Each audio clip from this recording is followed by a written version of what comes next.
மறக்க முடியாத சில தருணங்கள்னு வச்சிருக்கலாம். சில காரியங்களை நம்ம மறக்கணும், ஆனா மறக்க முடியாம இருக்கும்.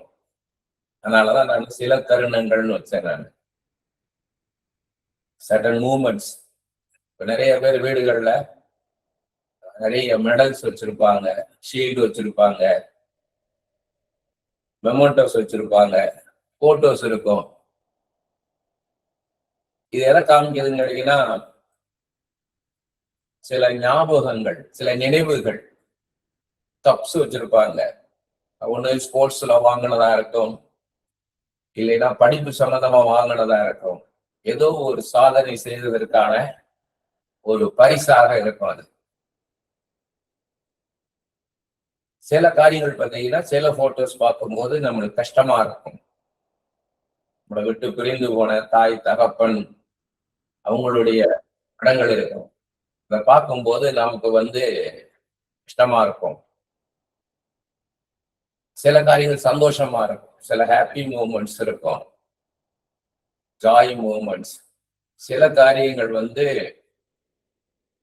நம்மளால மறக்க முடியாது. இது வெளியே இருக்கிறது. இந்த மெடல், இந்த மெமோண்டோ, இந்த ஷீல்டு, கப்பு, போட்டோஸ் என்றது இது கொஞ்சம்தான். அநேக காரியங்கள் நமக்குள்ள இருக்கும். சில சந்தோஷமான தருணங்களை நம்மளால மறக்க முடியாது. மறுபடியும் அது நமக்கு வரும். அதே சமயத்துல துக்கமான காரியங்களும், நம்ம கடந்த கால வாழ்க்கையில நடந்த துக்கமான காரியங்களும் நமக்குள்ள வந்துகிட்டே இருக்கும். இது எப்படி நம்ம பார்க்கணும், இந்த மாதிரி பெர்ஸ்பெக்டிவ் இதை பார்க்கணும் அப்படின்றத யோசிக்கணும். நான் எழுதியிருக்கிறேன், ஆண்டவர் சொல்ல சொல்ல எழுதுனது நான் அப்படியே படிக்கிறேன். இப்போ உங்களுக்கு ஃபாலோ பண்ண ஈஸியா இருக்கும். நம்முடைய வாழ்க்கையில் எவ்வளோ காரியங்கள் நடக்கலாம், ஆனால் சில காரியங்களை நம்மால் மறக்க முடியாது. அந்த சம்பவம் நடந்த அந்த தருணத்தை, அந்த சமயத்தை நம்மால் ஒருபோதும் மறக்க முடியாது. அது ஒரு அனுபவம், இட் இஸ் அன் எக்ஸ்பீரியன்ஸ். அப்படிப்பட்ட தருணங்களை நாம் தொடர்ந்து நினைத்து பார்க்கும்படி இருக்கும்.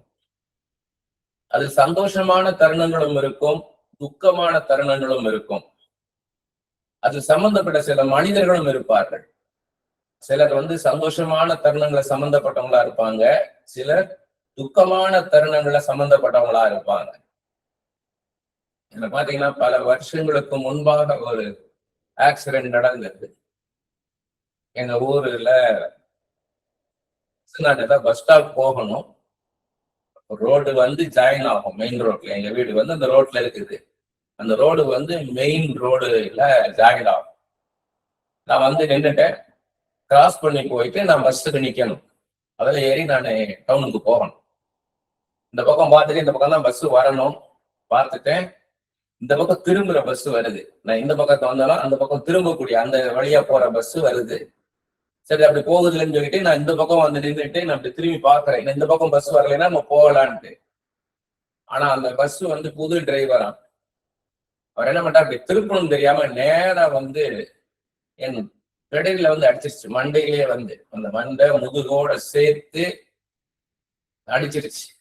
நான் தூக்கி எறியப்பட்டேன். நான் அங்க இருந்த ஒரு பூக்கடையெல்லாம் இருந்திருக்கு, அதுல போய் விழுந்துட்டேன் நான். அவ்வளவுதான், எனக்கு அவ்வளவுதான் தெரியும்.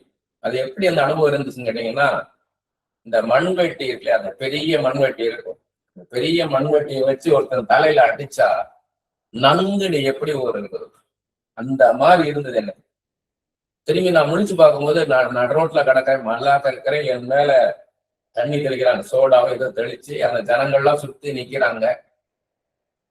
என்னை அப்படியே தூக்கி, கிராமம் அங்க இந்த மாதிரி டாக்ஸி அந்த மாதிரி எல்லாம் கிடையாது. அப்ப அந்த ஒரு ஆட்டோல ஏத்திட்டு கொண்டு போறாங்க ஆஸ்பத்திரிக்கு. கொண்டு போய் எனக்கு அது எம்ஆர்ஐ ஸ்கேன்றதெல்லாம் தெரியாது. வாஷிங் மிஷின் மாதிரி இருந்துச்சு. நான் முழிச்சு பார்க்க திரும்ப எனக்கு நினைவு போகுது. என் தலைமுறை ஐஸ் கட்டி வச்சிருக்கிறாங்க. ஐஸ் கட்டி வச்சுதான் கொண்டு போறாங்க. அந்த ஐஸ் கட்டியா வச்சிருக்கிறாங்க. அங்க போய் நான் கண்ணை திறந்து பார்க்கும்போது ஒரு வாஷிங் மிஷின் மாதிரி இருக்குது. கால் மாட்டுல ஒரு வட்டமா கண்ணாடி மாதிரி இருக்குது. வெளியே மங்களா சில பேர் உட்காந்துருக்கு தெரியுது. அவ்வளவுதான். திரும்ப மயங்கிட்டேன் நான். அவங்க தலையை தான் ஸ்கேன் பண்ணியிருக்கிறாங்க. ஏதாவது பிளட் கிளாட் ஆயிடுச்சா மூளைக்கு போற பிளட்ன்னு சொல்லிட்டு. ஆனா அந்த அதிர்ச்சி இருக்கு பாருங்க, என்னால இன்னைக்கு வரைக்கும் மறக்க முடியாது. எப்பயுமே ஞாபகம் வராது. ரோட்டை நான் சாதாரண கிராஸ் பண்ணி போவேன். சில சமயம் ரோட்டை கிராஸ் பண்ணும்போது எனக்கு அந்த அதிர்ச்சி எனக்குள்ள வரும். அந்த பஸ் இடிச்ச அந்த அனுபவம், இந்த நேரம் எனக்கு எப்படி நங்குன்னு இருந்துச்சோ, ஒரு ஒரு ஷாக்கு, அந்த ஷாக்கு வந்து அப்பப்ப வரும். அதே மாதிரி சிலருடைய இறப்பு நம்மளால மறக்க முடியாது. சில பேர் இறந்து போனதை, அந்த மூமெண்ட்டை மறக்க முடியாது. என் கூட படிச்சான் சுப்பிரமணியன்னு, எங்க வீட்டுக்கு லைன்ல தான் இருந்தான். சின்னதுல 6th 7th 8th எல்லாம் படிக்கும் போது அப்படிதான் படிச்சுட்டு இருந்தான். ஒரு ஸ்டேஜ் வரும்போது பாத்தீங்கன்னா எப்பயுமே சிரிச்ச முகத்தோட இருப்பான். எப்பயுமே சிரிச்ச முகத்தோட இருப்பான். வருத்தப்பட்டு பார்த்ததே இல்லை. எப்பயுமே சிரிச்ச முகத்தோட இருப்பான். திடீர்னு இறந்துட்டான். எப்படி இறந்தான் என்ன தெரியாது. சின்ன வயசுலயே இறந்துட்டான். அதே மாதிரி இன்னொருத்தர் ரவின்னு, ஸ்கூல்ல படிக்கும் போதே அவன் 9 10 படிக்கும் போதே பெரிய பெரிய ஆட்களுக்கு நீச்சல் கற்றுக் கொடுப்பான். நீச்சல் எல்லாம் ஸ்விம்மிங் பூல் கிடையாது. அது வந்து பாத்தீங்கன்னா 20க்கு 20 அடி நீளம், 20 அடி அகலம், ஸ்கொயர் 20 அடி 20 அடி சதுரமா வயக்காட்டுல இருக்கும் பெரிய கிணறு. உள்ள 20 அடி 30 அடி ஆழம் இருக்கும். அதுக்கு கீழே தண்ணி. அங்க இருந்து தவுவான். எல்லாருக்கும் நீச்சல் சொல்லி கொடுப்பான். அதே மாதிரி யாரு போய் தண்ணியில மாட்டினாலும் உடனே இவனை கூப்பிடுவாங்க. போய் தவி தூக்கி வந்துருவான், எவ்வளவு பெரிய ஆளா இருந்தான். அதே மாதிரி அவன் தண்ணியில ஒரு நாள் குதிக்கும் போது இறந்துட்டான். திருப்பி வரல. அதே மாதிரி பிலிம் இன்ஸ்டிடியூட்ல எனக்கு ஜூனியர் 2 வருஷம் ஜூனியர் இளங்கோன்னு, அவன் பின்னாடி இன்ஸ்டியூட்லாம் படிச்சு முடிச்சு எல்லாம் வேலை பார்க்கும்போது அவன் ஒரு டாக்குமெண்ட்ரி எடுக்கிறதுக்காக ஹெலிகாப்டர்ல பாண்டிச்சேரி கிட்ட போகும்போது, அவங்க ஹெலிகாப்டர்ல வந்து ஒருத்தர் கூட எக்ஸ்ட்ரா ஏறக்கூடாது. 12 பேர்னா 12 பேர் தான் ஏறணும், 13 பேர்னா 13 பேர் தான் ஏறணும். ஏன்னா அந்த உங்களோட president, vice president, prime minister, chief minister, governor இவங்களோட எல்லாம் தூர்தர்ஷன்ல இருக்கும்போது, கேமராமேன் இருக்கும்போது அவங்களோட ஹெலிகாப்டர்ல டிராவல் பண்ணுவேன் ஃப்ரீக்வெண்டா. ரொம்ப ஸ்ட்ரிக்டா இருப்பாங்க. 10 பேர்னா 10 பேர் தான் ஏறணும், அதுக்கு மேல ஏறக்கூடாது. ரொம்ப எசென்சியலா இருக்க மட்டும்தான் ஏற்றுவாங்க. அந்த மாதிரி அவன் வந்து ஒரு ஹெலிகாப்டர்ல ஒரு டாக்குமெண்ட்ரி பண்றதுக்காக அவன் வந்து பாண்டிச்சேரி கிட்ட போகும்போது எக்ஸ்ட்ரா ஒரு ஆள் ஏறி இருக்காங்க. அந்த ஹெலிகாப்டர் அப்படியே கடலுக்குள்ள போயிடுச்சு. எல்லாரும் மீட்டு எடுத்தாங்கன்னு அவனை மட்டும் கொண்டாட முடியல. அவனை மட்டும் எடுத்துட்டு வர முடியல, இறந்துட்டான். சரி, அதை விட கஷ்டம் என்னன்னு கேட்டீங்கன்னா, அந்த இளங்கோடைய அம்மா அப்பா ஒரே பையன். இவங்க அம்மா அப்பா போய் பார்த்து ஆறுதலா சொல்லிட்டு வரலான்னு நானும், அவன் கிளாஸ்மேட் இன்னொருத்தன், அவன் சினிமால பெரிய கேமராமேன். அவனும் நானும் போனோம். புரசவாக்கத்துல அந்த வெள்ளாட ஸ்ட்ரீட்னு இருக்குது, அதெல்லாம் வீடு, நான்ல வீடு. மேல ஏறி போயிட்டோம். ஏறி போயிட்டு அந்த கார்ல போறோம். இடுக்கமான இது, பிரசவாகத்துல அவ்வளவு அகலமான இருக்காரு. போறோம், ஜன்னல் நிறையா தெரியுது அவங்க உட்கார்ந்து இருக்கிறது.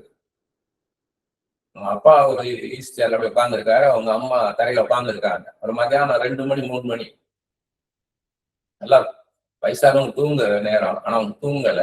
2 பேரும் பிரம்ம புருஷன் வேற உட்கார்ந்துருக்காங்க, பேச்சு மூச்சு இல்லாம. அவங்க ஒரு 10 நிமிஷம் 15 நிமிஷம் வெயிட் பண்ணி பார்த்தோம். நானும் அந்த இன்னொரு கேமராமேனும். எப்படி என்ன பேசுன்னு தெரியல எங்களுக்கு. அவங்களுக்கு என்ன சொல்லி கம்ஃபர்ட் பண்ணன்னு தெரியல எங்களுக்கு. என்ன சொல்றது அப்படின்னு தெரியல. என்ன வார்த்தைகள் சொல்றதுன்னே தெரியல. ஏன்னா அப்ப வந்து நான் ரசிக்கப்படலை, ஊழியத்துக்கெல்லாம் வரல. நேரம் யோசித்தோம், இப்ப திரும்ப போனோம்னா நம்ம அவனை நினைவுபடுத்துற மாதிரி ஆயிரும். அவனை மறந்து இருக்கிறாங்க, அவனை மறக்கணும் அவங்க. அந்த மாதிரி நேரம் நம்ம போய் திரும்பவும் ஞாபகப்படுத்தணும்னு சொல்லிட்டு பார்க்காமலே வந்துட்டோம். அந்த மாதிரி எல்லாருக்கும் இருக்கும். அதே மாதிரி அவமானப்பட்ட தருணங்கள் நிறைய இடத்துல நம்ம அவமானப்படுத்தப்பட்டிருப்போம். அதை நம்மளால மறக்க முடியாது. நமக்கு சம்பந்தமே இல்லாம நம்மளை இரிட்டேட் பண்ணியிருப்பாங்க, நம்மளை ஏமாத்தி இருப்பாங்க. நம்மளை ஏமாத்தின அந்த தருணங்களை நம்மளால மறக்க முடியாது. ஒண்ணுமே இல்லாதவங்க முன்னாடி தலை குனிஞ்சு நின்ற மாதிரி ஆகிருக்கும். அதை நம்மளால மறக்க முடியாது. இதை எப்படி நம்ம ஏற்றுக்கொள்ளணும், இது என்ன மாதிரி பெர்ஸ்பெக்டிவ்ல இதை நம்ம பார்க்கணும்ன்றதுதான். கடவுளை, தெய்வத்தை, ஆண்டவரை, கர்த்தரை அறியாத காலங்களில் நாம் கஷ்டப்பட்ட தருணங்களில் மிகவும் தத்தளிச்சிருப்போம், மிகவும் சோர்ந்து போயிருப்போம், முழு சக்தியும் நம்ம இழந்து போனது போல இருக்கும், வாழ்வே ஒரு முடிவுக்கு வந்துட்டது போல இருக்கும். ரட்சிக்கப்பட்ட பிறகு, ஆண்டவர் அறிந்த பிறகு, இக்கட்டான நெருக்கடியான சூழ்நிலை வந்தபோது அந்த இக்கட்டான சூழ்நிலைகளையும் அது சம்பந்தப்பட்ட மனிதர்களையும் பார்த்த நேரத்துல, அந்த தருணத்துல கர்த்தரையும் பார்த்திருப்போம். இதுதான் ரட்சிக்கப்படுறதுக்கு முன்னாடி நடந்தது. ஆண்டவரை பற்றி அறியாத போது நம்ம தத்தளிச்சிருப்போம். ஏன்னா நம்மளுக்கு நம்ம அந்த சூழ்நிலைக்கு கீழே இருக்கிறோம். அந்த சூழ்நிலை நம்மளை ஆக்கிரமிக்குது. அதனால அழுக்கப்படுறோம். நம்ம நிறைய பேருக்கு இது ப்ராஃபஸியா வந்துட்டு இருக்குது. அநேகருக்கு, எல்லாருக்குமே இது ஒரு ப்ராஃபஸியா வந்துட்டு இருக்குது. அதனால தெரியுது. ஆனா நம்ம ஆண்டவரை அறிந்த பிறகு என்னன்னு கேட்டீங்கன்னா, இதுல ஆண்டவர் இருக்கிறார், ஆண்டவர் நம்ம கூட இருக்கிறார். அந்த அந்த எண்ணம் நமக்கு வருது. கிதியோன் போல, கிதியோன் சொல்றாரு இல்லையா, இவங்க போய் விதைக்கும் போதெல்லாம், இஸ்ரவேல் ஜனங்களுக்கு விதைக்கும் போதெல்லாம் மீதியாளர் அதை அழிச்சு போட்டு போயிடுறாங்க. ஒவ்வொரு தடவை விதைக்கிறாங்க, அவங்க அழிச்சு போட்டு போயிடுறாங்க. அப்பமா ஆண்டவர் வரும்போது அப்ப யோசிக்கிறார் கிதியோன், ஆண்டவர் நம்மளோட இருந்தா ஏன் இதெல்லாம் நடக்குது அப்படின்னு யோசிக்கிறார். அப்படி போல நம்ம யோசிக்கிறோம், கர்த்தர் என் கூட இருக்கும்போது எனக்கு ஏன் அப்படி நெருக்கடி வருது, எனக்கு ஏன் அப்படி வியாதி வருது, ஏன் என் குடும்பத்துல இப்படி ஒரு போராட்டம், எனக்கு ஏன் தனிப்பட்ட விதத்துல ஒரு போராட்டம், ஏன் எனக்கு இந்த காரியத்தை ஆண்டு செஞ்சு கொடுக்க மாட்டேங்கிறார், ஏன் இதை எனக்கு நேரிட பண்ணுகிறார், இப்படிப்பட்ட காரியத்தை ஏன் ஆண்டவர் எனக்கு அனுமதிக்கிறார், தப்பிச்சுக்கலாமே, ஆண்டவர் இதெல்லாம் தடுத்திருக்கலாமே. இப்படி எல்லாம் நமக்கு என்ன ஆகுதுன்னா நினைக்கிறோம். அதே நேரத்துல நமக்கு என்ன ஆகுதுன்னு கேட்டீங்கன்னா, இப்போது நம்ம கவனம் முழுதும் எங்க இருக்குன்னு கேட்டீங்கன்னா, இல்ல அந்த சூழ்நிலை, அது சம்பந்தப்பட்ட மனிதர்களை காட்டிலும் கர்த்தர் மேல இருக்குது நம்ம கவனம். ஆண்டவர் இருக்கும்போது ஏன் அப்படி நடக்குது, இப்படி நடக்கக்கூடாது அப்படின்னு நமக்கு தோணுது. ஏன்னு கேட்டீங்கன்னா, சர்வ வலிமை உள்ள தேவன், சர்வ வலிமை உள்ள தேவன் இருக்கும்போது நமக்கே இப்படி நடக்குது, நடக்கக்கூடாது, கர்த்தரை அனுமதிக்க கூடாது அப்படின்னு நம்ம நினைக்கிறோம். நான் பல முறை சொல்லியிருக்கிறேன். நான் என் மகனுக்கு இங்க அண்ணா நகர் எஸ்பிஎஸ் ஸ்கூல்ல 9th ஸ்டாண்டர்ட் சேர்க்கும் போது, அது வரைக்கும் வேற ஊர்களில் படிச்சிருந்தா 9th ஸ்டாண்டர்ட் அட்மிஷன் சென்னையில சேர்க்கும் போது, அந்த என்ட்ரன்ஸ்ல 3 சப்ஜெக்ட்ல 2 சப்ஜெக்ட் 100, ஜெனரல் நாலேஜ்ல 0ன்னு வந்துருச்சு. ஆனா அந்த பிரின்சிபால் அதுதான்றாங்க, 0னா 0 தான்றாங்க. இந்த ஜெனரல் நாலேஜ்ல 0 வாங்குமா, மத்த 2லயும் 100 வாங்கிட்டு இதுல 0 வாங்குமான்னா அதான்ட்டாங்க, நோ அட்மிஷன்ட்டாங்க. அந்த மூமெண்ட் எங்களால மறக்கவே முடியாது. ஏன்னா அந்த பிரின்சிபல் உட்கார்ந்து இருக்காங்க, நானும் மனைவி உட்கார்ந்து இருக்கோம், மகன் நிற்கிறா, அந்த கம்ப்யூட்டர் பிரிண்ட் அவுட்டை காமிக்கிறாங்க, 0ன்னு இருக்கு, 2ல 100 உள்ள 0 இருக்கு, இதுதான்றாங்க. சிபாரிசுக்கு நீ யார்ட்டையும் போக முடியாது. தலை குனிஞ்சு அப்படி போல அவமானப்பட்டு நின்ற மாதிரி, powerless, we don't have any strength to stand ன்ற மாதிரி, பலன் இல்லை, நிக்கிறதுக்கு பலன் இல்லை, அப்படி போல இருந்தோம். அதுக்கப்புறம் கர்த்தருடைய கிருபை, எங்க அப்பா மதுரையில அவங்க ஃப்ரெண்ட்ஸோட போது அதுல ஒருத்தர் எந்த ஸ்கூல் என்னன்னு கேட்டிருக்காரு. மாதிரி என் பேத்திக்கு இப்படி ஆயிடுச்சுன்னு உடனே பார்த்தா அவருடைய சொந்த கூட பிறந்த அக்காவும் அந்த பிரின்சிபல் உடனே போன் போட்டு என்ன பண்ணிட்டு இருக்கிற அப்படின்னு சொல்லி சத்தம் போட்டிருக்காரு. ஏன்னா சின்ன வயசுல இருந்தே ஃபர்ஸ்ட் ரேங்க் எடுக்கிறவன், ஆல் செக்ஷன் ஃபர்ஸ்ட்னு ஷீல்டு வாங்கிட்டு வந்துடுவா. அப்படி இருந்த வந்து ஜீரோ எடுப்பாளா, என்ன பண்ணிட்டு இருக்கணும் சத்தம் போட்ட உடனே அந்த பிரின்சிபல் கூப்பிட்டு விட்டு அட்மிஷன் கொடுத்தாங்க. ஆனாலும் அந்த மூமெண்ட்டை நான் எங்களால மறக்க முடியாது. அந்த தருணம், அந்த பிரின்சிபலுக்கு முன்னாடி தலை குனிஞ்சு நின்னோம் பாருங்க, ஹெல்ப்லெஸ். மகா ரொம்ப அழுதா. அப்ப அதை மறக்கவே முடியாது. அதே மாதிரி லாஸ், நான் வந்து அஸ்ஸாம்ல கவுஹாத்தில தூர்தர்ஷன்ல கேமராமேனா இருக்கும்போது கொஞ்சம் ஸ்டாஃப் அனுப்புறாங்க ட்ரைனிங் பூனா ஃபிலிம் இன்ஸ்டியூட்டுக்கு. நாங்க ட்ரெயின்ல கவுஹாத்தி பாம்பே வந்து பாம்பேல இருந்து பூனா போகணும். அப்ப அந்த பார்டர்ல, அஸ்ஸாம் பார்டர்ல நியூ கங்கைகான்னு பேர் அந்த இடம் பேர். அந்த ஸ்டேஷன் கிட்ட வரும்போது என் கூட இருக்க கொலீக்ஸ் எல்லாம் கன்ஃபார்ம் ஆகலை டிக்கெட். எனக்கு கன்ஃபார்ம் ஆயிருக்கு. எனக்கு சிபிஆர்ஓலாம் ஃப்ரெண்ட்ஸ்னால எனக்கு கன்ஃபார்ம் டிக்கெட். அவங்க கன்ஃபார்ம் ஆகல. அவங்க வந்து டிடி தான் பேசியிருந்தாங்க. அதுக்காக என்ன பண்ணேன், என்னுடைய ஃபுல் ஒரிஜினல் சர்டிபிகேட்ஸ், என்னுடைய 10th சர்டிபிகேட்டு, +2 சர்டிபிகேட்டு, ஃபிலிம் இன்ஸ்டியூட்ல படிச்ச அந்த டிப்ளமா சர்டிபிகேட்டு, எல்லா மார்க் ஷீட்டு, நான் வந்து இந்த மாதிரி பெஸ்ட் ரைட்டர்னு அவார்டு வாங்கினது, பெஸ்ட் போய்ட்னு அவார்டு வாங்கினது, பெஸ்ட் கேமராமேன் அவார்டு வாங்கினது, நிறைய பணம், அந்த பணம் கொடுத்த பணம், அந்த தூர்தர்ஷன்ல இருந்து எக்ஸ்பெண்டிச்சரா கொடுத்த பணம், புது ட்ரெஸ் எல்லாத்தையும் வந்து நான் கொடுத்திருக்கிற அந்த ட்ரெஸ், ஒரு லுங்கையும் ஒரு சட்டையும் மட்டும் தான் போட்டிருக்கேன். எல்லாத்தையும் எடுத்து என் கொலீக்ஸ்ட கொடுத்து இதை பார்த்துக்கோங்க அப்படின்னு சொல்றேன் நான். ஏன்னா மகா கை குழந்தை ஒய்ஃப் வச்சிருக்கிறா. அவ அது குழந்தையும் பார்த்துட்டு இந்த பெட்டியை பார்த்துக்க முடியாது. இந்த பெட்டி அவங்கள்ட்ட நீங்க பார்த்துக்கோங்கன்னு சொல்லிட்டு நான் பிளாட்ஃபார்ம்ல கீழே இறங்கி வந்து இந்த டீட்டெயில் பேசுறேன். இந்த மாதிரி வந்து கொலீக்ஸ் கன்ஃபார்ம் ஆகலைன்னு. நான் இந்த ட்ரெயின் ஆன வரையும் நான் கன்ஃபார்ம் பண்ணி கொடுக்குறேன்றார். பேசிட்டே நான் இதே திரும்பி பார்க்குறேன். ஜன்னல் வழி பார்த்தா என் சூட் கேஸை காணோம். நான் உடனே மேல ஏறி வரேன். ட்ரெயின் கிளம்பிடுச்சு. ஏறி வந்து எங்க சூட் கேஸை காணும்னா அவங்க வந்து எஸ் சம்படி வாஸ் லிஃப்டிங் தான் ஒருத்தர் சொல்றான். அந்த ஒருத்தர் எடுத்தாங்க அப்படின்றான். எங்கன்னு பரபரப்பா அங்கேயும் பார்த்தா ஒன்னும் பண்ண முடியல. நானும் பண்ண டக்குன்னு அந்த செயினை இழுக்கிறேன் போய். நான் சினிமாலதான் பார்த்துருக்கேன் அந்த செயின் இழுக்கிறத, எங்கேயும் பார்த்தது ஃபர்ஸ்ட் டைம் ரியல் லைஃப்ல.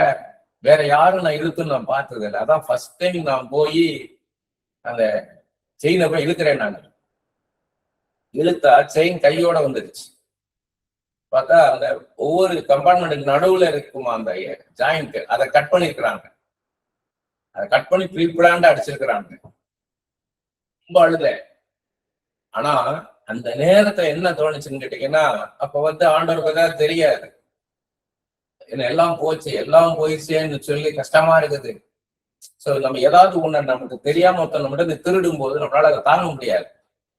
அப்படி நான் அழுதுறேன். அழுதுட்டு திடீர்னு பாக்குறேன் என் ஒய்ஃப் கையில அந்த மகா இருக்கிற அந்த கை குழந்தையா, அதை பார்த்த உடனே எனக்கு சந்தோஷமாயிடுச்சு. நான் அதை மிஸ் பண்ணியிருந்தேன். இதெல்லாம் மிஸ் பண்ணான பெரிய இல்ல. என் மகளை நான் மிஸ் பண்ணியிருந்தா என்ன ஆகிருக்கும். ஏன்னா அந்த நியூ கங்கைகான்ற இடம் வந்து குழந்தை திருட்டுல ஃபேமஸ். அது குழந்தைகளை திருடிடுவாங்க. திருடிட்டு கண்ணை ரெண்டையும் குருடாக்கிடுவாங்க. குருடாக்கிட்டு பிச்சை எடுக்கிறதுக்கு வாடகைக்கு கொடுப்பாங்க. அந்த மாதிரி இடம் அது. அநேக நேரம் நியூஸ் கவரேஜுக்காக நான் போயிருக்கேன் கேமராவோட அந்த இடத்துக்கு. அப்ப எனக்குள்ள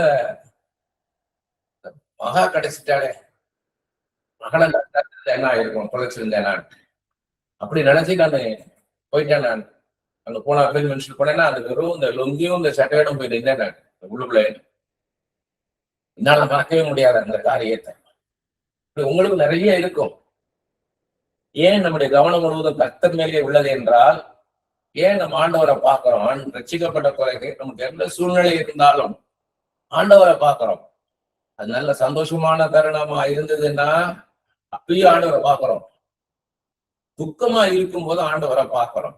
முக்கியமா துக்கமா இருக்கும்போது ஏன் இந்த வருத்தத்தை கர்த்தர் அனுமதிக்கிறார், ஏன் கர்த்தர் இறங்கி வர மாட்டேங்கிறாரு, கர்த்தரையே அற்புதம் செய்யலாமே, எனக்கு இதை செய்யலாமே, யார் யாரோ நல்லா இருக்காங்க, நான் ஆண்டவரை அறிந்திருந்து அவர்கிட்ட வந்திருக்கிறேனே, அவரையே நம்பி இருக்கிறேனே, எனக்கு ஏன் அப்படி நடக்குதுன்னு அவரை போய் பார்க்கிறோம், அவரை நோக்கி பார்க்கிறோம். ஏன் அப்படி அவரை நோக்கி பார்க்கிறோம்னா, கர்த்தருக்கு சகல வல்லமையும் அதிகாரம் இருக்கு. ஒரு ஆள் அற்புதங்களையும் அதிசயங்களையும் செய்யக்கூடிய வல்லமை அவர்கிட்ட இருக்குது. அண்ட சராசரிகளை உண்டாக்கின தேவனுக்கு நமக்கு உதவி செய்வது மிகவும் லேசான காரியம். இப்போது ஏன் எனக்கு உதவி செய்ய மாட்டேங்கிறார்? இதுதான் நமக்குள்ள எழும்புகிற கேள்வி. இந்த உலகத்தில் நடக்கின்ற எல்லா காரியங்களையும் கர்த்தர் வெறுமனே வேடிக்கை பார்த்து கொண்டிருக்கிறார். இதில் அவருடைய பங்கு என்ன என்பதை அவர் அறிவார். அதுலயும் அதை எப்படி செய்யணும், அந்த உதவியை எப்ப செய்யணும், எந்த மாதிரி தருணத்துல செய்யணும் என்பதையும் அவர் அறிவார். அவர் ஞானம் உள்ள தேவன். இயேசு கிறிஸ்து கை கால் கழுவுறதுக்காக வச்சிருந்த தண்ணீரை மதுரமான திராட்சை ரசமாக மாற்றார் இந்த காண கல்யாணத்தை. அந்த தருணத்துல மரியாளும் சீஷர்களும் அவர் எப்படி பார்த்திருப்பாங்க? இதான் நம்ம மெடிடேட் பண்ண வேண்டிய காரியம். அந்த மூமெண்ட்ல அது வரைக்கும் அவர் எப்படி பார்த்திருப்பாங்கன்னா, அந்த தருணம் வரைக்கும் சீஷர்கள் அவரை ஒரு ஞானின்னு பார்த்திருப்பாங்க, ஒரு மேத. வாழ்க்கை குறித்து நிறைய பேசிக்கிட்டே வர்றாரு, நிறைய பேசுறாரு, நிறைய காரியங்களை பேசிட்டே வர்றாரு.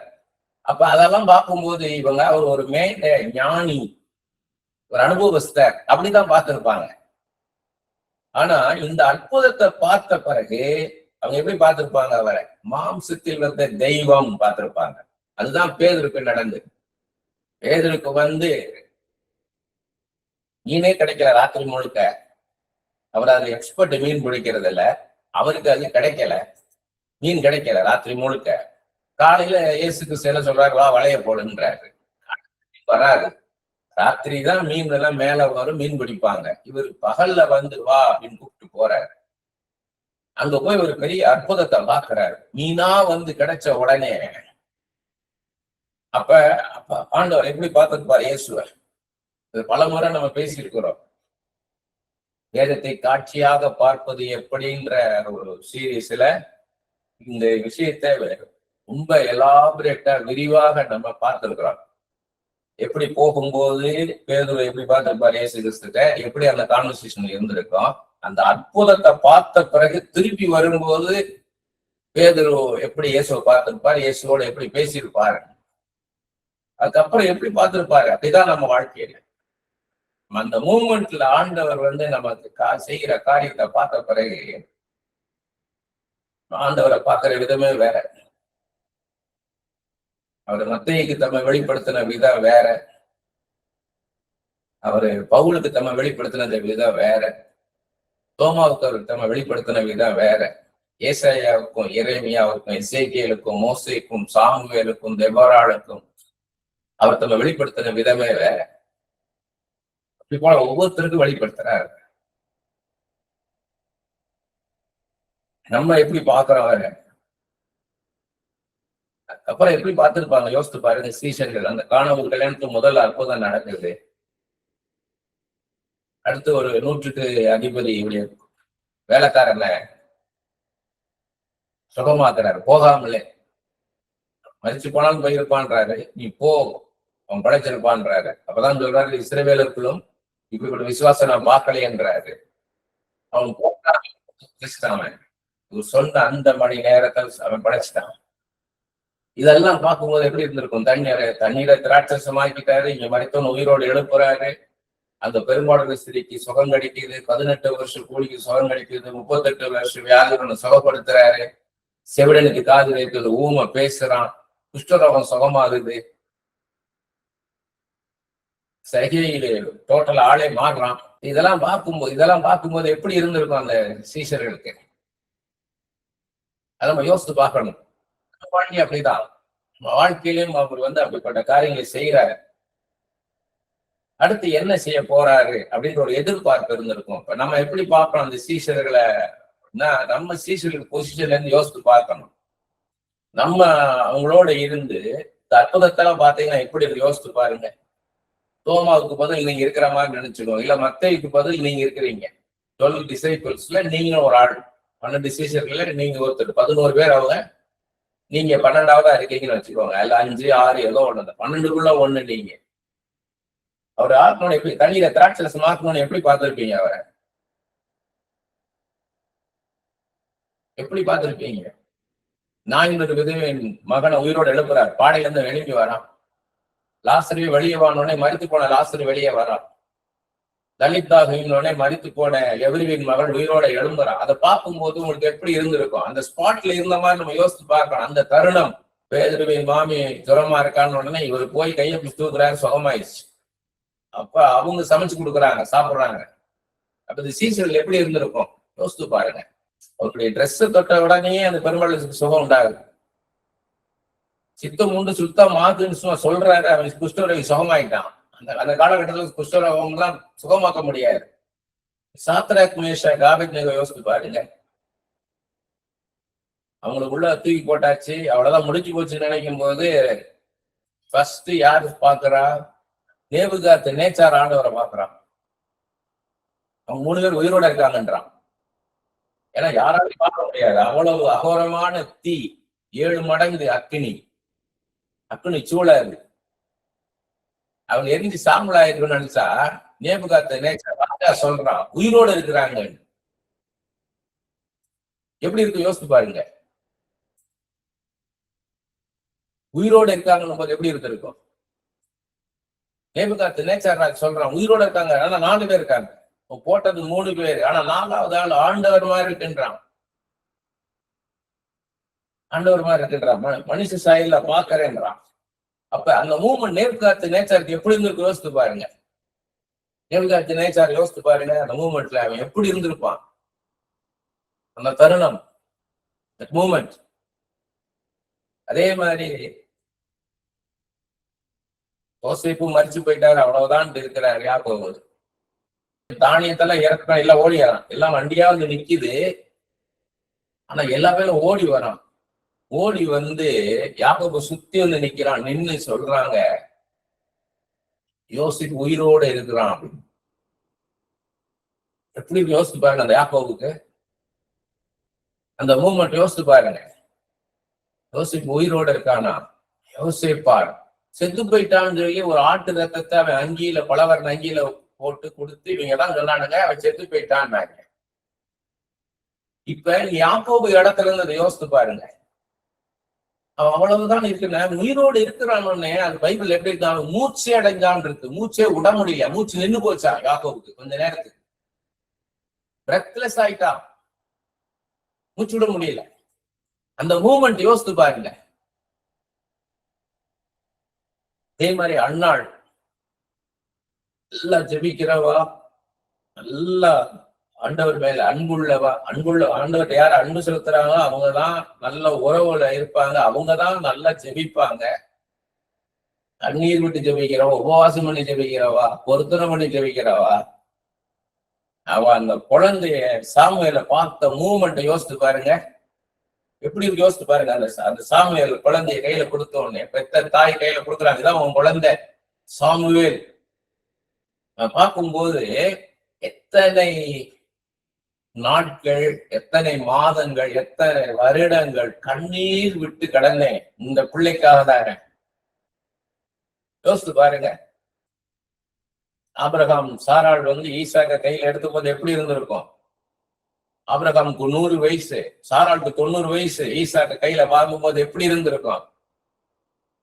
இஸ்மவேலை பார்த்தது வேற. 86 வயசுல ஆபிரகாம் 86 வயசு இருக்கும்போது இஸ்மவேலை பார்த்தாங்க. ஆனா இப்ப சாராள் எப்படி பார்த்திருப்பாங்க?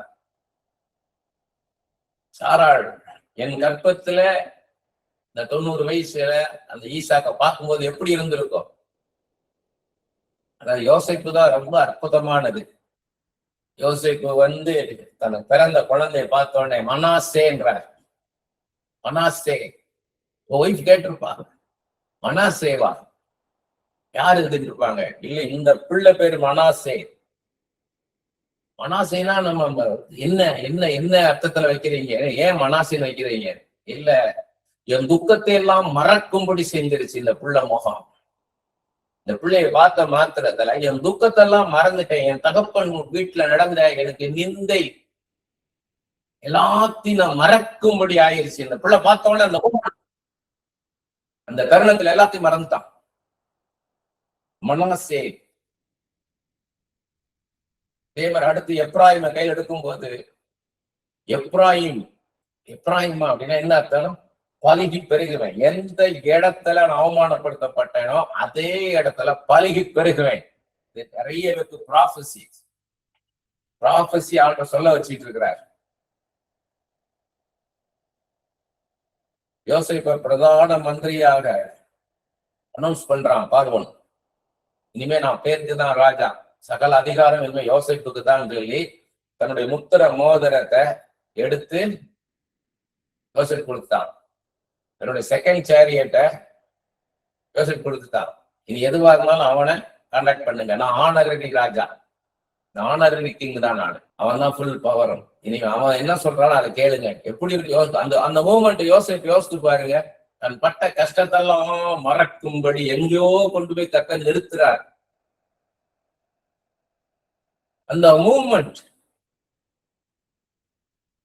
அந்த மூமெண்ட்டை எதிர்பார்க்கணும் நம்ம. You have to wait. நீங்க எதிர்பார்க்கணும் அந்த மூமெண்ட்டை. எப்போண்டவரு எப்ப வென் பவுல் தமஸ்குக்கு போற வழியில இயேசு கிறிஸ்துவ பார்த்த அந்த இயேசு கிறிஸ்து பேசின தருணத்தை யோசித்து பாருங்க. சவுளே நீ ஏன துன்பப்படுத்துகிற, முள்ளில் வதைக்கிறது கடினமாம், யாருன்னு கேட்கும்போது நீ துன்பப்படுத்துகிற இயேசு நானே, நீ துன்பப்படுத்துகிற இயேசு கிறிஸ்து நானேன்ற சத்தத்தை கேட்ட அந்த மூமெண்ட பவுலால மறக்க முடியுமா? நாம ரட்சிக்கப்பட்ட அந்த தருணத்தை மறக்க முடியுமா? விடுதலை அடைஞ்ச அந்த மூமெண்ட் என்னால மறக்க முடியாது. 2002 ஜூன் மாசம் 15ஆம் தேதி அதிகாலை 4 மணி என் வாழ்க்கையில மறக்க முடியாத மூமெண்ட் அது. ரட்சிக்கப்பட்ட அந்த மூமெண்ட், அந்த செகண்ட். வாழ்க்கையில எதுவுமே இல்லை, அவ்வளவுதான் முடிஞ்சு போச்சுன்ற நேரத்துல எல்லாத்துக்கும் மேலானவர், எல்லாத்தையும் நடப்பிக்கிறவர், நான் எதற்காக ஏங்குறனோ அவர் வந்து நிற்கும் போது எப்படி இருந்திருக்கும் பாருங்க. இயேசு கிறிஸ்து வந்து நிற்கும் போது ஐ காட் இட், அடைந்தாயிற்று, போதும் லைஃப். ஆனா அந்த ஒரு பீஸ் வரும் பாருங்க. அந்த பீஸ் உலகம் கொடுக்க முடியாத சமாதானம். கடந்த காலத்தில் நடந்த இழப்புகள், தோல்விகள், அவமானங்கள் இவைகள் ஒரு பக்கம், வெற்றிகள், உயர்வுகள், பாராட்டுகள் இவைகள் மற்றொரு பக்கம். இவைகள் நம்மை ஏன் வெகுவாக பாதிக்கின்றது? இது ஏன் நம்மளை அதிகமா பாதிக்குது? இது நம்மளுக்கு பாதிக்க கூடாதுன்னு நினைக்கிறோம். It should not affect us. இந்த சந்தோஷம், துக்கம், இந்த மாதிரி மூமெண்ட்ஸ் எல்லாம் கடந்த காலத்தில் நடந்ததெல்லாம் நம்மளை பாதிக்க கூடாது, அதுக்கு மேல நம்ம இருக்கணும்னு நினைக்கிறோம். ஆனா இது நம்மளை பாதிக்குது. ஏன் நம்மளை பாதிக்குதுன்னு கேட்டீங்கன்னா நமக்குள்ள இருக்கிற உணர்ச்சிகள்னாலதான். Because of our emotions. நமக்கு உணர்ச்சிகள் இல்லை என்றால் நாம் மனித பிறவையே கிடையாது. நம்மளோட உணர்ச்சிகளை எடுத்தோம்னா நம்ம மனுஷனே கிடையாது. ஒரு மனுஷன்னா ஒரு human being is a very good human being, அப்படின்ற ஒரு நல்ல ஹியூமன் பீயிங், ஒரு பெஸ்ட் ஆர்கிடெக்ட், பெஸ்ட் டாக்டர்ன்றதை விட, பெஸ்ட் இன்ஜினியர் அப்படின்றத விட ஒரு நல்ல ஒரு ஹியூமன் பீயிங், பெஸ்ட் ஹியூமன் பீயிங்கிறத முதல்ல வேணும். நம்ம எவ்வளவு டேலண்டா இருக்கிறோம்லாம் முக்கியம் கிடையாது. எவ்வளவு திறமசாலியா இருக்கிறோம், எவ்வளவு சம்பாதிக்கிறோம், எவ்வளவு பெரிய பதவியில இருக்கிறோம்ன்றதெல்லாம் செகண்டரி. நல்ல ஒரு ஹியூமன் பீயிங்கா இருக்கணும். அப்ப நல்ல ஹியூமன் பீயிங் என்ன? உணர்வுள்ள ஒரு மனுஷன். அந்த உணர்வுகள் நமக்குள்ள இருக்கிறதுனாலதான் இந்த பாதிப்பு நமக்குள்ள உண்டாகுது. ஒரு பக்கம் நல்லா சில்லுன்னு இருக்கு, இன்னொரு பக்கம் ஹீட்டா நடந்துருது. நமக்குள் விருப்பு வெறுப்பு என்று இருக்கிறது. உன்னை விரும்புறோம், உன்னை வெறுக்கிறோம். நமக்குன்னு ஒரு டேஸ்ட் இருக்குது. சில இதை நம்ம சாப்பிட பிடிக்குது, சில சாப்பிட பிடிக்கல. சில ட்ரெஸ் நம்ம பிடிச்சிருக்கு, சில ட்ரெஸ் பிடிக்கல. சில நமக்குன்னு ஒண்ணு இருக்குது, ஒரு விருப்பு வெறுப்புன்னு 2 இருக்குது. இது ஆண்டவருடைய படைப்பின் பிரமாணம். நமது விருப்பம் நிறைவேறும் போது நம்ம சந்தோஷப்படுறோம். நமது விருப்பம் நிறைவேறாத போது துக்கப்படுகின்றோம். நமக்கு சாதகமாக அனுகூலமாக காரியங்கள் நடக்கும் போது மகிழ்ச்சி அடைகின்றோம். நமக்கு எதிராக காரியங்கள் நடக்கும் போது துக்கப்படுகின்றோம், சோர்ந்து போகிறோம். இவைகளெல்லாம் நம்முடைய இருதயத்தில் ஆழமாக பதிந்து விடுறது. ஆழ் மனசுவாங்க. ஆனா வேதம் தான் சொல்லுது டீப் இன் யுவர் ஹார்ட். உங்க இருதயத்தின் ஆழத்துல அது பதிஞ்சு போயிருது. நமக்கு சில துக்கத்துல விழுந்து விடுகிறார்கள். சந்தோஷமா இருக்கிறது பெருசு இல்லை. ஏடா அது நீங்க நார்மலா தான் இருக்கிறீங்க, சந்தோஷப்படுறீங்க, ஓவர் எக்ஸைட் ஆகுறீங்க, திரும்ப நார்மலுக்கு வந்துடுறீங்க. ஒரு ஹாப்பி மூமெண்ட்ல ஒருத்தர் பாராட்டுறதுக்கு பதில் 4 பேர் 40 பேர் பாராட்டும் போது அந்த பாராட்டுகள்லாம் இருக்குது. அதுக்கப்புறம் நார்மலுக்கு வந்துடுறீங்க. ஆனா துக்கப்படும் போது என்ன ஆயிருன்னு கேட்டீங்கன்னா, வெகு காலத்திற்கு அதுல இருந்து வெளியே வர முடியாம ஆகிறது. கொஞ்ச காலம் என்ன ஆகுதுன்னு அப்படி இருக்கும்போது ஒரு டிப்ரெஷன்ல போறோம். அது ரொம்ப காலம் போகும்போது அது ஃப்ரஸ்ட்ரேஷன் போயிருது. துக்கம் என்ன ஆகுதுன்னா விரக்திக்குள்ள போயிடுறோம். சில கடினமான கஷ்டமான தருணங்களையும் அது சம்பந்தப்பட்ட மனிதர்களையும் மறக்க முடியாமல் போராடுகிறார்கள். இவைகளை குறித்து வேதம் என்ன சொல்கிறது என்று பார்ப்பது நல்லது. ஏனென்றால் வேதத்தில் நம்முடைய எல்லா கேள்விகளுக்கும் பதில் உள்ளது. நம்ம சிச்சுவேஷனை கரெக்டா அண்டர்ஸ்டாண்ட் பண்ணணும். Right understanding. ஒரு நல்ல டாக்டர் யாருன்னா உங்களுக்கு என்ன டிசீஸ், நமக்கு என்ன டிசீஸ் இருக்குன்றத கரெக்டா டயக்னோஸ் பண்றவங்க. இந்த கரெக்டா டயக்னோஸ் பண்றவங்க தான் கரெக்டான மருந்தை நமக்கு கொடுக்க முடியும். அத right diagnosis very very important. அப்ப நமக்குள்ள இருக்கிறத கரெக்டா நம்ம பார்க்கணும். நமக்குள்ள என்ன பாதிப்பு ஏற்படுத்துது, அது எப்படி இருக்கு அந்த பாதிப்பு அப்படின் போது சங்கீதம் 34:18 வசனம் தாவீது எழுதினது. இது எப்பன்னா தாவீது அபிமெலேக்குக்கு முன்பாக வேஷம் மாறின போது அவனால் துரத்தி விடப்படுகையில் பாடின சங்கீதம். அந்த என்ன பண்றாருன்னா, இது 1 சாமுவேல் 21 10 முதல் 15 வசனத்துல இருக்குது. தாவீதை குடிச்சிட்டு வந்துட்டாங்க ஒரு இடத்துக்கு. அவ்வளவுதான், முடிச்சு போச்சு நடிச்சார் தாவீது. அப்ப என்ன பண்றாருன்னா பைத்திய மாதிரி நடிக்கிறாரு. அந்த இதெல்லாம் போட்டு சிவத்தெல்லாம் கீறுறாரு, நகத்தை வச்சு அந்த கதவெல்லாம் கீறுறாரு, எச்சி வடிய விடுறாரு.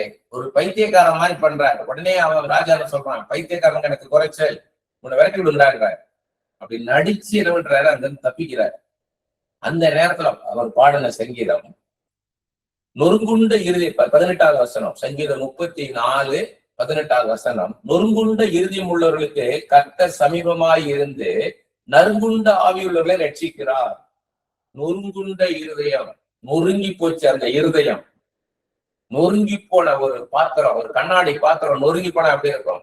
அது மாதிரி நம்மளுக்குள்ள என்ன ஆகுது, சில காரியங்கள்னால சில மனிதர்களால நம்ம இருதயம் நொறுங்கி போயிடுறோம். நறுங்குண்ட ஆவி அப்படின்னா சமாதானத்தை இழந்து போயிடுறோம். நம்மளால எழும்ப முடிய மாட்டேங்குது. நம்மளுடைய டோட்டல் ஸ்ட்ரென்த்தே நம்ம மொத்தமா நம்மளுக்கு போன மாதிரி ஆகிடுது. பலன் இல்லாம ஆயிடுறோம். சங்கீதம் 51:17 இதுவும் தாவீதுதான். தேவனுக்கு இருக்கும் பலிகள் நொறுங்குண்ட ஆவிதான். தேவனே, நொறுங்குண்டதும் நறுங்குண்டதுமான இருதயத்தை நீர் புறக்கணீர். ஆண்டவர் ரொம்ப கரிசனையா இருக்கிறாருன்றாரு தாவீது. அவருடைய எக்ஸ்பீரியன்ஸ், அவருடைய அனுபவத்தை சொல்றாரு. நம்ம நொறுங்கி போயிருக்கிற போது, நம்ம கஷ்டப்படும் போது அது ஆண்டவர் அதை புறக்கணிக்க மாட்டார். அது கரிசனை உள்ள தேவன். அது கவனமா கவனிக்கிறார். கவனிச்சு அதுக்கு என்ன செய்யணுமோ அதை செய்வாருன்றார். அதை கவனிக்கிறார்னு என்ன அர்த்தம்? ஆகாரின் கண்ணீரை கண்ட தேவனே, அண்ணாளின் கண்ணீரை கண்ட தேவனே, இசைக்கிய ராஜாவின் கண்ணீரை கண்ட தேவனே அப்படின்னு சொல்லும்போது என்ன பாக்குறோம்? ஆகா தனிமையில வனாந்திரத்துல எனக்கு யாருமே இல்லையே, என்னை துரத்தி விட்டாங்களே. ஆபிரகாம் சாராள் என்னை துரத்தி விட்டாங்க. சாராள் என்னை துரத்தி விட்டு ஆபிரகாம் அதுக்கு அனுமதி கொடுத்துட்டார். ஆபிரகாம் அது தடுக்கல.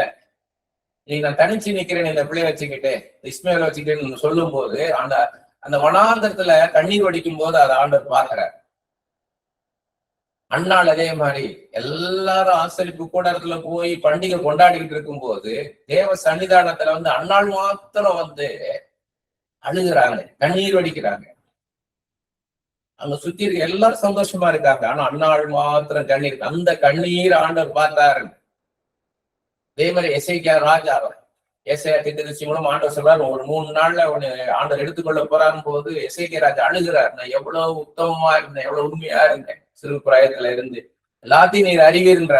அப்படி அழுக போகுது என்ன பண்றாரு, உடனே ஏசாயா திருப்பி அனுப்புறாரு. ஏசாயா அரண்மனை விட்டு வெளியே வரல, போய் 15 வருஷத்துக்கு கூட்டி கொடுப்பேன்னு சொல்லுன்றார். அப்ப அந்த கண்ணீருக்கு அதெல்லாம் பதில் சொன்னார் ஆண்டவர். அதான் கண்ணீரை காண்கிற தேவனே என்றார். கண்ணீரை காண்கிறது. அந்த கண்ணீர் எதுக்காக கண்ணீர் விடுறாங்க? ஆகாரின் கண்ணீருக்கான காரணம் என்ன? அண்ணாளுடைய கண்ணீருக்கான காரணம் என்ன? எசேக்கியா ராஜாவின் கண்ணீருக்கான காரணம் என்ன? அப்ப மாத்தாள் மரியாதை அழுதுருப்பாங்க இல்லையா, லாசர் இறந்த போது அந்த கண்ணீரையும் பார்த்திருப்பாரு.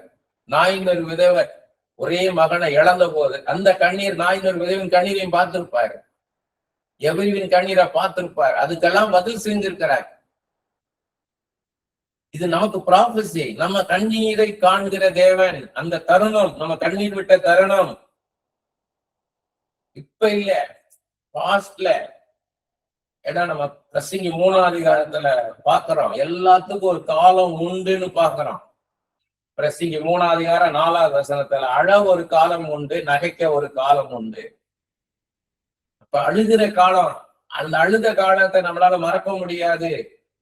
ஏன்னா அந்த பிரசங்கி 3ஆம் அதிகாரம் 1வது வசனம் சொல்றாரு, ஒவ்வொன்றிற்கும் ஒவ்வொரு காலம் உண்டு, வானத்திற்கு கீழ் இருக்கிற ஒவ்வொரு காரியத்திற்கும் ஒரு சமயம் உண்டு. இது காலம் சமயம் வரும்போது நமக்கு ரெண்டு ஒரே மாதிரிதான் இருக்குது. இங்கிலீஷ் உள்ள அழகா இருக்கு பாரு, everything there's a time and season இருக்கு. டைம்ன்றது அந்த மூமெண்ட். இப்ப எனக்கு ஒரு பஸ்ல நான் ஏறும் போது கூட்டம் ஏறுது, அப்ப நல்லா தெரியுது எனக்கு. வாட்ச எடுத்துட்டான், நல்லா தெரியுது.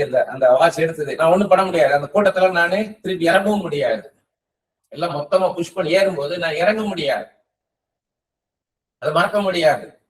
அதே மாதிரி அந்த ஆழத்துல பிளாக் அண்ட் ஒயிட் செல்லு, அந்த பிளாக் அண்ட் ஒயிட் செல்லுல முந்தின ஸ்டாப்ல நான் பேசுறேன் ஒய்ஃப்ட, வைக்கிறேன் பேக்ல, அடுத்த ஸ்டாப்ல இறங்குறேன், இறங்கி பார்த்தா போனை காணும். அந்த ஒரு ஸ்டாப்ல அந்த சைதாப்பேட்டை பிரிட்ஜை கிராஸ் பண்ணிருக்கு. சைதாப்பேட்டை சின்ன மடம் வந்திருக்கு, அவ்வளவுதான். அந்த இடத்துல அடிச்சுட்டான், பிக் பேக் பண்ணிட்டு அடிச்சுட்டான். ஏன் எனக்கு அது பாதிப்பு உண்டாக்குறதுல ரொம்ப கேர்ஃபுல்லா இருப்பேன் நான், ரொம்ப கேர்ஃபுல்லா இருப்பேன் நான் எப்பயுமே. வீட்டை மினிஸ்ட்ரிக்காக வெளியூர் போறோம் அப்படின்னா எல்லா ஃபேனும் ஆஃப் பண்ணியிருக்கா, எல்லா லைட்டும் ஆஃப் பண்ணி இருக்குதா, கேஸ் ஸ்டவ் க்ளோஸ் பண்ணி வச்சிருக்கிறா, எல்லாமே பார்த்துட்டு போவேன். எல்லாமே செக் பண்ணியாச்சா, என் ஒய்ஃப் எல்லாமே செக் பண்ணியாச்சுன்னா கூட நான் ஒரு தடவை செக் பண்ணுவேன். அப்ப கேர்ஃபுல்லா இருக்கிற எனக்கு அந்த மாதிரி நான் ஒரு காரியத்தை மிஸ் பண்றேன் அப்படிங்கும் போது அது எவ்வளவு பெரிய பாதிப்பை உண்டாக்கும். அப்ப அது ஒரு டைம்ல நடந்தது. சில காரியங்கள் என்ன ஆகும்னா ரொம்ப காலத்துக்கு அந்த பாதிப்பு இருக்கும். அதான் டைம் அண்ட் சீசன்றது. இப்ப மாம்பழம் ஒரு சீசன் அப்படின்றோம். மாம்பழம் சீசன்னா ஒரு 3 மாசத்துக்கு இருக்கும், அவ்வளவுதான் அந்த சீசன். 3 மாசத்துக்கு இருக்கும். ஒரு நாள் மட்டும்தான் மாம்பழம் கிடைக்குது, அது டைம். இல்ல 3 மாசத்துக்கு அந்த மாம்பழம் இருக்கும் அப்படின்னா அது சீசன். ஸோ அந்த டைம், இந்த ஆக்சிடென்ட் ஆனது அந்த ஒரு டைம் எனக்கு. அது மாதிரி ஒரு சீசன் அப்படின்னு ஒண்ணு வரும். அப்படின்னா நம்மளுக்கு சில காரியங்கள் ரொம்ப நாளா நீடிச்சுட்டு போகும். ஒரு டிசீஸ் வருது, ரொம்ப நாளா இருக்கும்போது அது சீசன். சரி, இது மாதிரி அழ ஒரு காலம் உண்டு, நகைக்க ஒரு காலம் உண்டு, புலம்ப ஒரு காலம் உண்டு, நடனம் பண்ண ஒரு காலம் உண்டு. ஒவ்வொன்றுக்கும் ஒரு டைம், ஒரு சீசன் இருக்குது.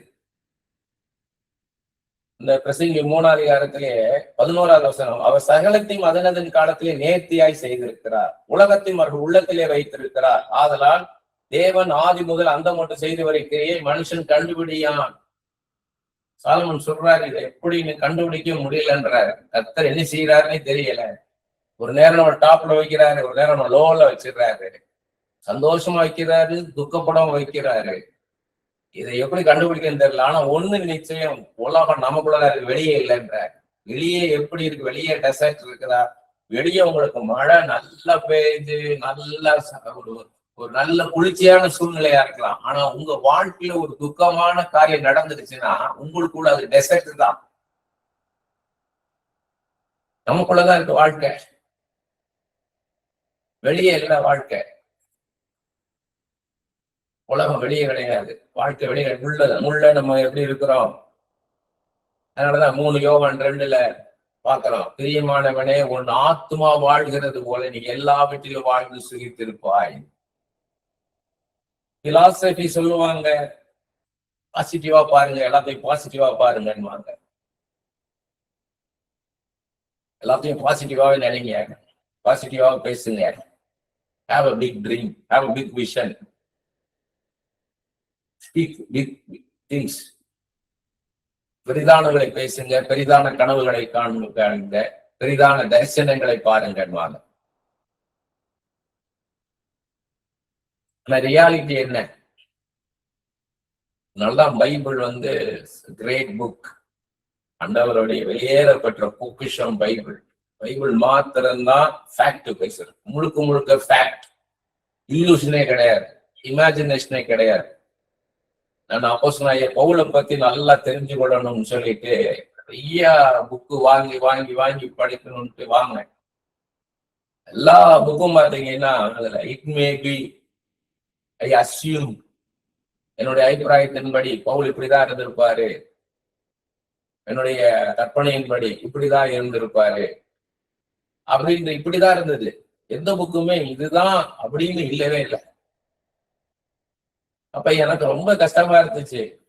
ஏன்னா பவுலை குறிச்சு எனக்கு ஆண்டவர் என்ன வெளிப்படுத்தினாரோ அதெல்லாம் எழுதி வச்சிருந்தேன். இத கன்ஃபர்மேஷனுக்காக நானு வேற வேற ஸ்பிரிச்சுவல் புக்ஸ் தேடுறேன். கடைசி எனக்கு கிடைச்சது பால் தி அப்போஸ்டல் பை ராபர்ட் பாயில். அந்த புக்கு கிடைச்சது, அருமையான புக்கு. பைபிளை மாத்திரமே பேஸ் பண்ணி எழுதின புக்கு. முழுக்க முழுக்க பைபிள்ல வச்சு அதை ஆர்டர் பண்ணி மிக அழகாக எழுதப்பட்ட புத்தகம். திரும்ப திரும்ப படிப்பாரு. எனக்கு கன்ஃபர்மேஷன், எனக்கு அது சந்தோஷம். ஏன் அப்படின்னு கேட்டீங்கன்னா, உலகம் என்னை சுத்தி இருக்கிற உலகம் என்னை அண்டர்ஸ்டாண்ட் பண்ணல. என்னுடைய அழைப்பையோ என் அபிஷேகத்தையோ என் வாஞ்சையோ அவங்களால அண்டர்ஸ்டாண்ட் பண்ண முடியல. நான் கேமராமேனா இருந்து அப்படி வந்ததுனால உலகம் ஒரு ஒரு மேன் ஆஃப் காடா பாக்குறதுக்கு தயங்கிச்சு. முக்கியமா ஊழியக்காரங்க, அநேக ஊழியக்காரங்க கான்டாக்ட் பண்ணுவாங்க. நான் ஊழியத்துக்கு தான் வாய்ப்பு வருதுன்னு ஆசையா போன் எடுத்தா, லைட் வாங்கணும், என்ன லைட் வாங்கலாம், கேமரா வாங்கணும், என்ன கேமரா வாங்கலாம், மைக் வாங்கணும், என்ன மைக் வாங்கலான்னு வாங்க. சோர்ந்து போயிடுவேன். ஒரு ஒரு மேன் ஆஃப் காடா நம்மளை பார்க்க மாட்டேங்கிறாங்களே, ஒரு தேவ மனுஷனா, நம்மள ஒரு கேமராமேனா தானே பாக்குறாங்க. நான் குறை சொல்லல, எனக்கு வருத்தம், நான் யாராக இருக்க விரும்புறேன்றது. சோ அந்த மூவ்மெண்ட் எல்லாம் கஷ்டமா இருக்கும். சில பேசின பேச்சுக்கள், முகத்துக்கு நேராக பேசின பேச்சுகள், சில முதுகுக்கு பின்னால பேசின பேச்சுகள், ரொம்ப தைரியமா முதுகுல தானே குத்துவாங்க, நான் நெஞ்சிலே குத்துவாங்க. அதெல்லாம் நம்மளால மறக்கவே முடியாது. ஆனா ஆண்டவருக்குள்ள வந்த பிறகு பாத்தீங்கன்னா, இப்ப காட்ஸ் பெர்ஸ்பெக்டிவ்ல பார்க்க ஆரம்பிக்கிறோம். இதுதான் முக்கியம்.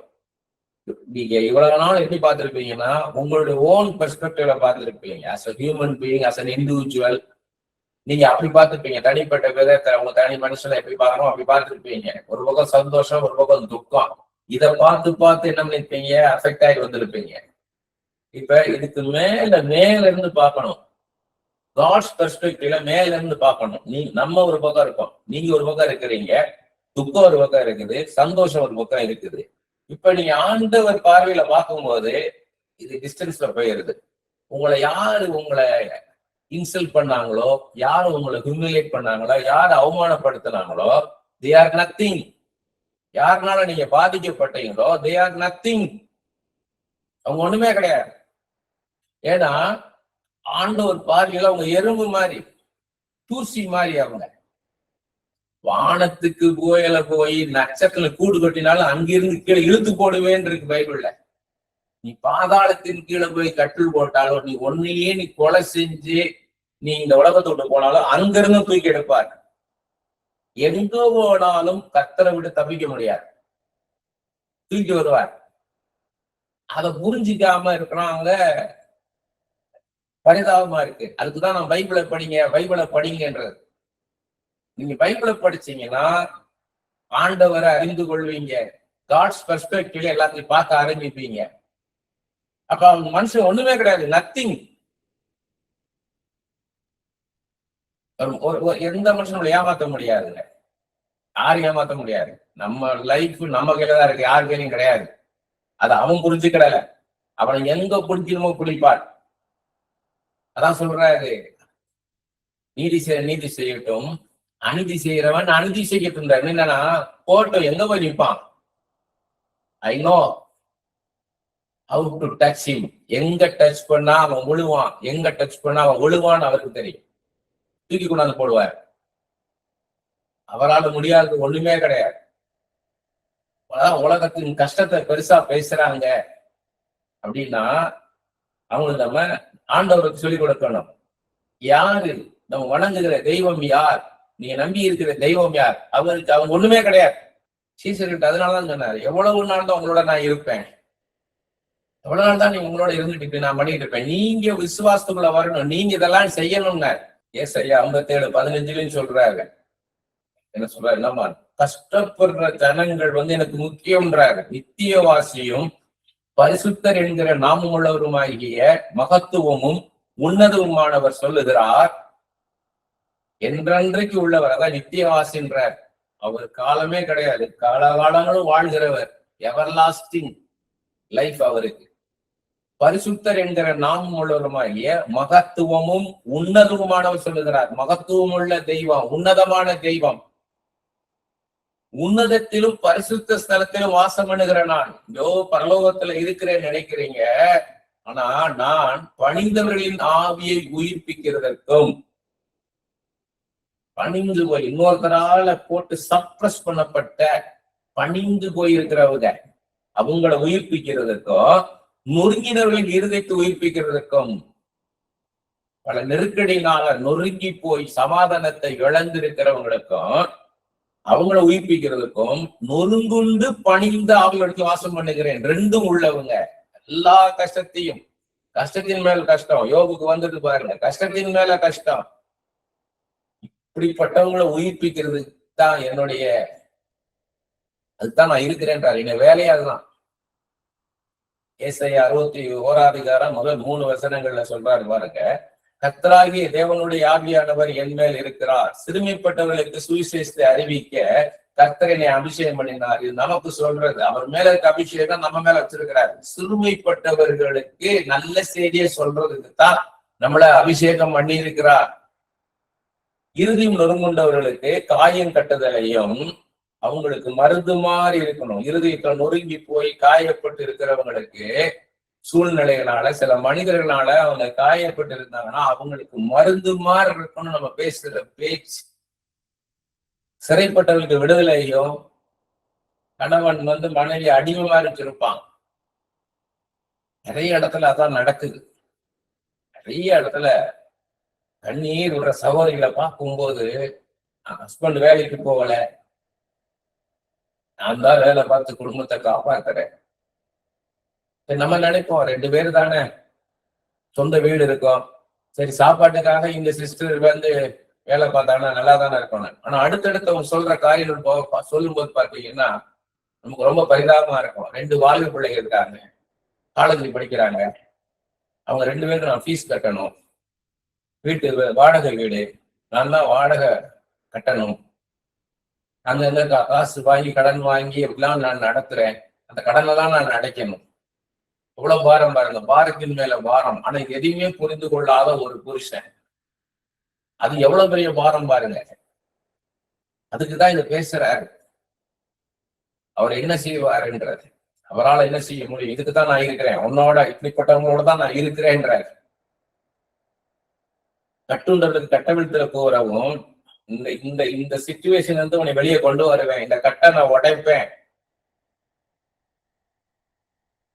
கர்த்தருடைய அனுகிரக வருஷத்தையும் நமக்கு எப்ப உங்களுக்கு அவரு அந்த அற்புதத்தை செய்வார், இதுல இருந்து உங்களை எப்படி மீட்டு எடுப்பார், அது எப்ப செய்வார்ன்றத, அதான் அனுகிரக வருஷன்றது. நம்முடைய தேவன் நீதி சரிக்கட்டும் நாளையும், நீதி இருக்கட்டும்னா உங்களுக்கு எதிராக செயல்படுறவனுக்கு பனிஷ் பண்ணுவார். அதுதான் நீதி சேர்க்கட்டும் நாடு. அதையும் உங்களுக்கு சொல்லுவேன்றார். செய்வார், அதுக்கு முன்கூட்டியே சொல்லுவார். நம்முடைய தேவன் நீதி சேர்க்கட்டும் நாளில் கூறவும், துயரப்பட்ட அனைவருக்கும் ஆறுதல் செய்யவும், சீயோனிலே துயரப்பட்டவர்களை சீர்படுத்தும். சீயோனிலே துயரப்பட்டவர்கள்னா கர்த்தரையே சார்ந்து இருக்கிறவங்க துயரப்படும் போது அதை ஆண்டவர் சும்மா விட மாட்டார். கர்த்தரையே அறியாத போதே நம்மளுக்கு நன்மை செய்தவர் கர்த்தரை அறிந்த பிறகு நல்ல ஒரு உறவுல நீங்க இருந்தீங்கன்னா நிச்சயமாக உங்களுக்கு அற்புதம் செய்வார். அவர்களுக்கு சாம்பலுக்கு பதிலாக சிங்காரத்தையும், அவ்வளவுதான். சாம்பல் என்ன அர்த்தம்? எரிந்து அது சாம்பலா போச்சு, முடிஞ்சு போச்சு, அவ்வளவுதான். ஆனா அதுக்கு என்ன ஒண்ணு வரான்? சிங்காரம். அதுக்கு ஒரு அலங்கரிப்ப தருவாராம். துயரத்துக்கு பதிலாக ஆனந்த தைலத்தையும், துயரப்பட்டீங்க இல்லையா, சந்தோஷமா இருக்கும்படி பண்ணுவேன்றார். ஒடுங்கி நாவிக்கு பதிலாக துதியினோட, ஒடுங்கி போய் அப்படியே ஒடுங்கி அப்படியே நொறுங்கி போயிருந்தவங்களுக்கு நல்லா துதிக்கக்கூடிய, ஆண்டவரே நீ எவ்வளவு நல்லவரையான்னு சொல்லி சந்தோஷமா விடுதலையோட அவரை துதிக்கக்கூடிய அந்த தருணத்தை தருவேன்றார்.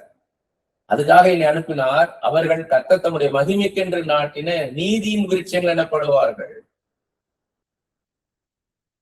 நீதியின் விருட்சம் அப்படின்னு நாம் தரிக்கிறார் பாருங்க. எப்படி பாருங்க, தூக்கி நிறுத்துவார், நம்மள தூக்கி நிறுத்துவார்.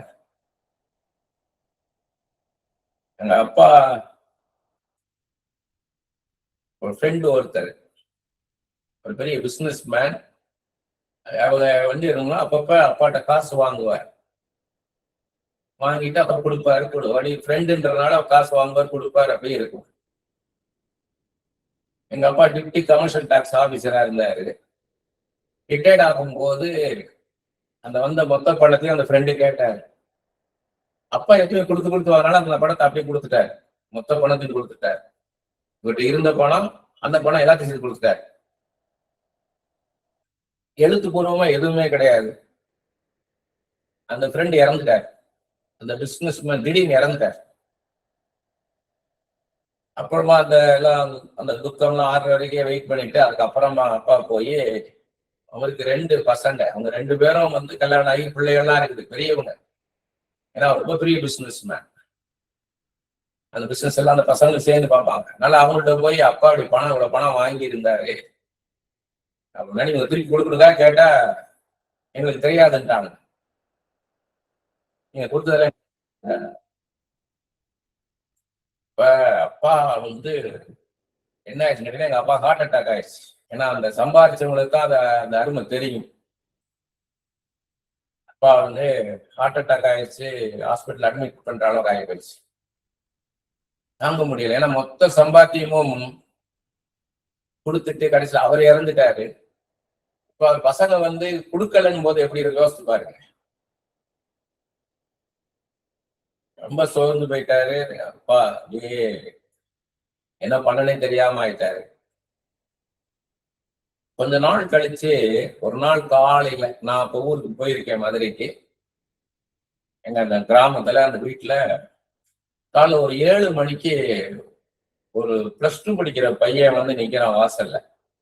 இந்த வீட்டு படிக்கட்டு எப்படி இருக்கும், ஒரு 15-20 அடி தள்ளி தான் காம்பவுண்ட் ஆல் இருக்கும். அந்த கேட்ல ஒரு வந்து பையன் நிக்கிறான். எங்க அப்பா வந்து வாசல் யாருப்பான்ற, யாரு என்னன்னா கதை திறந்து உள்ள வரான். உள்ள வந்து நிக்கிறான். அப்பா ஒரு 3 படி மேல நிக்கிறாரு.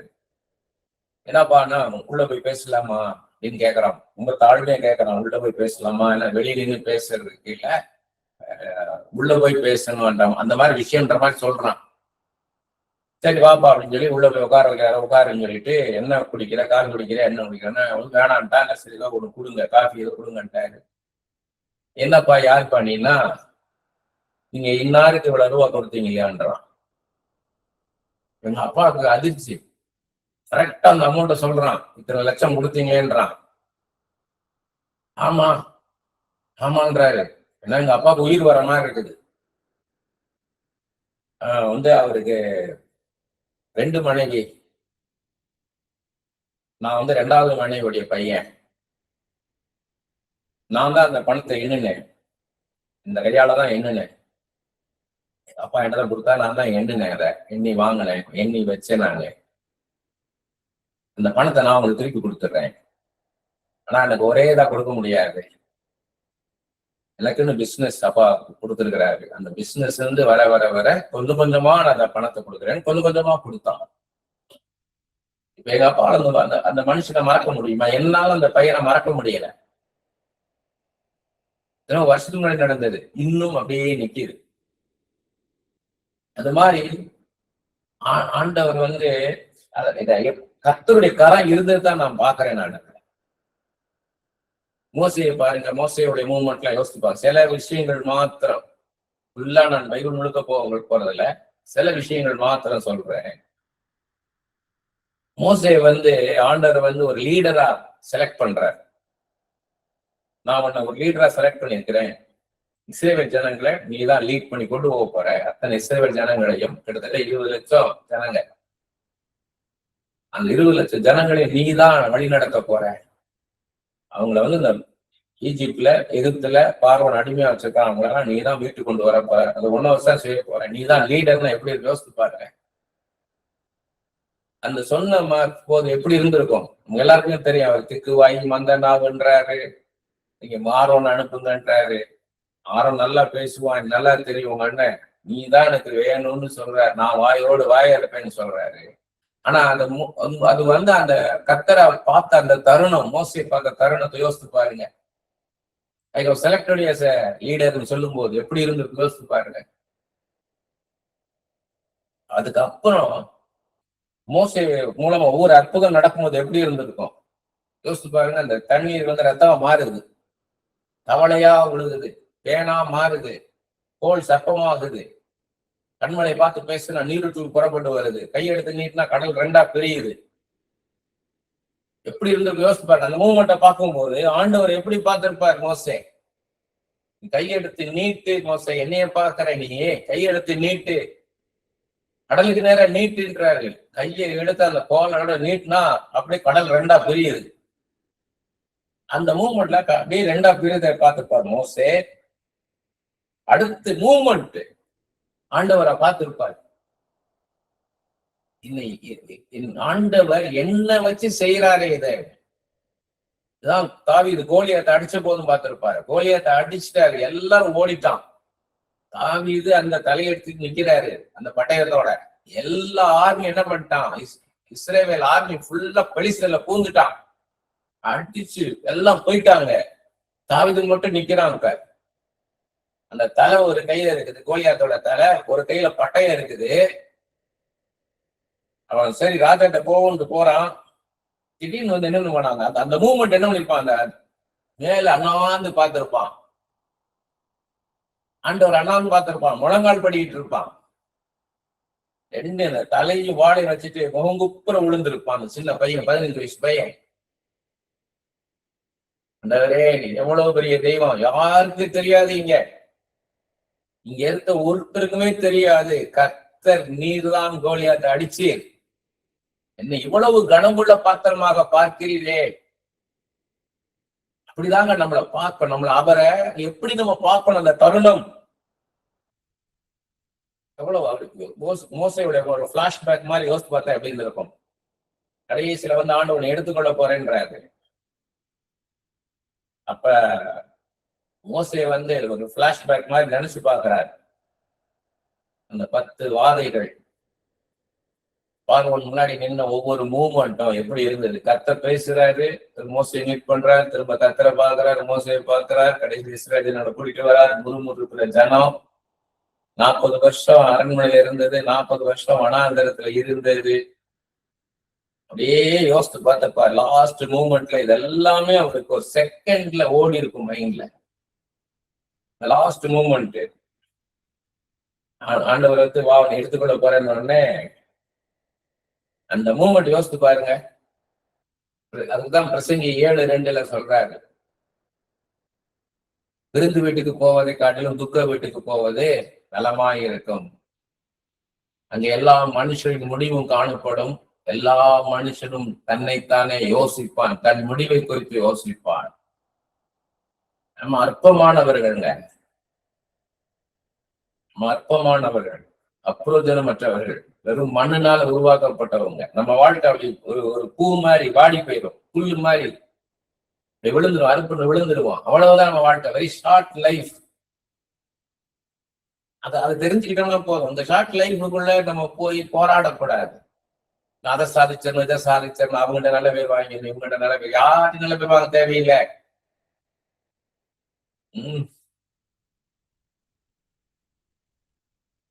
அநீதி செய்யணும், அநீதி செய்யணும்ன்றால் என்ன அர்த்தம்?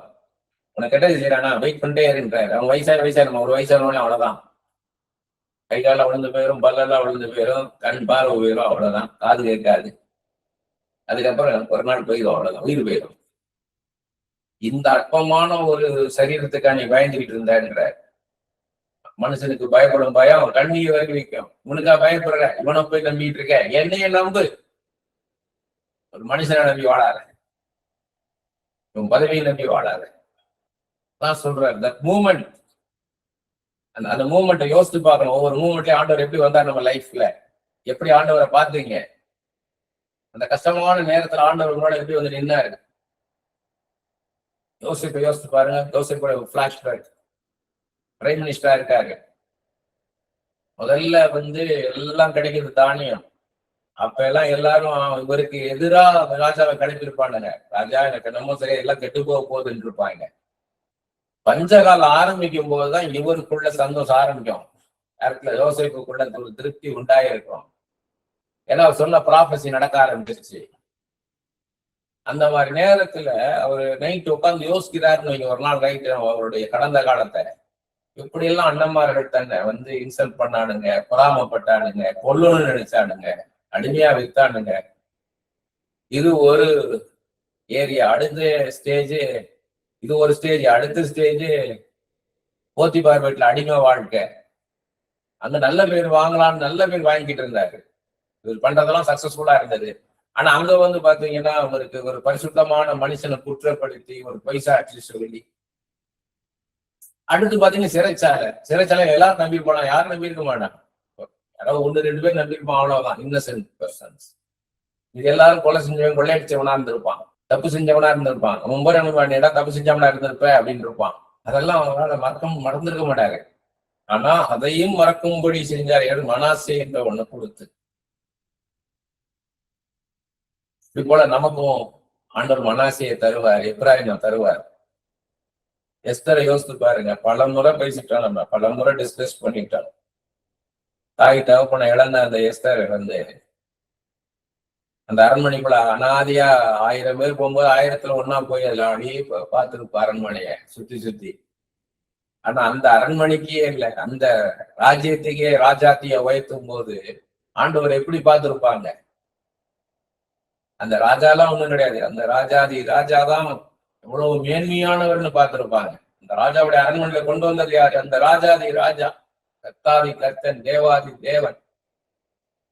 மனுஷங்க ஒருத்தர் நம்ம பெர்ஸ்பெக்டிவ்ல பாக்குறதுனாலதான் போராட்டம் வருது.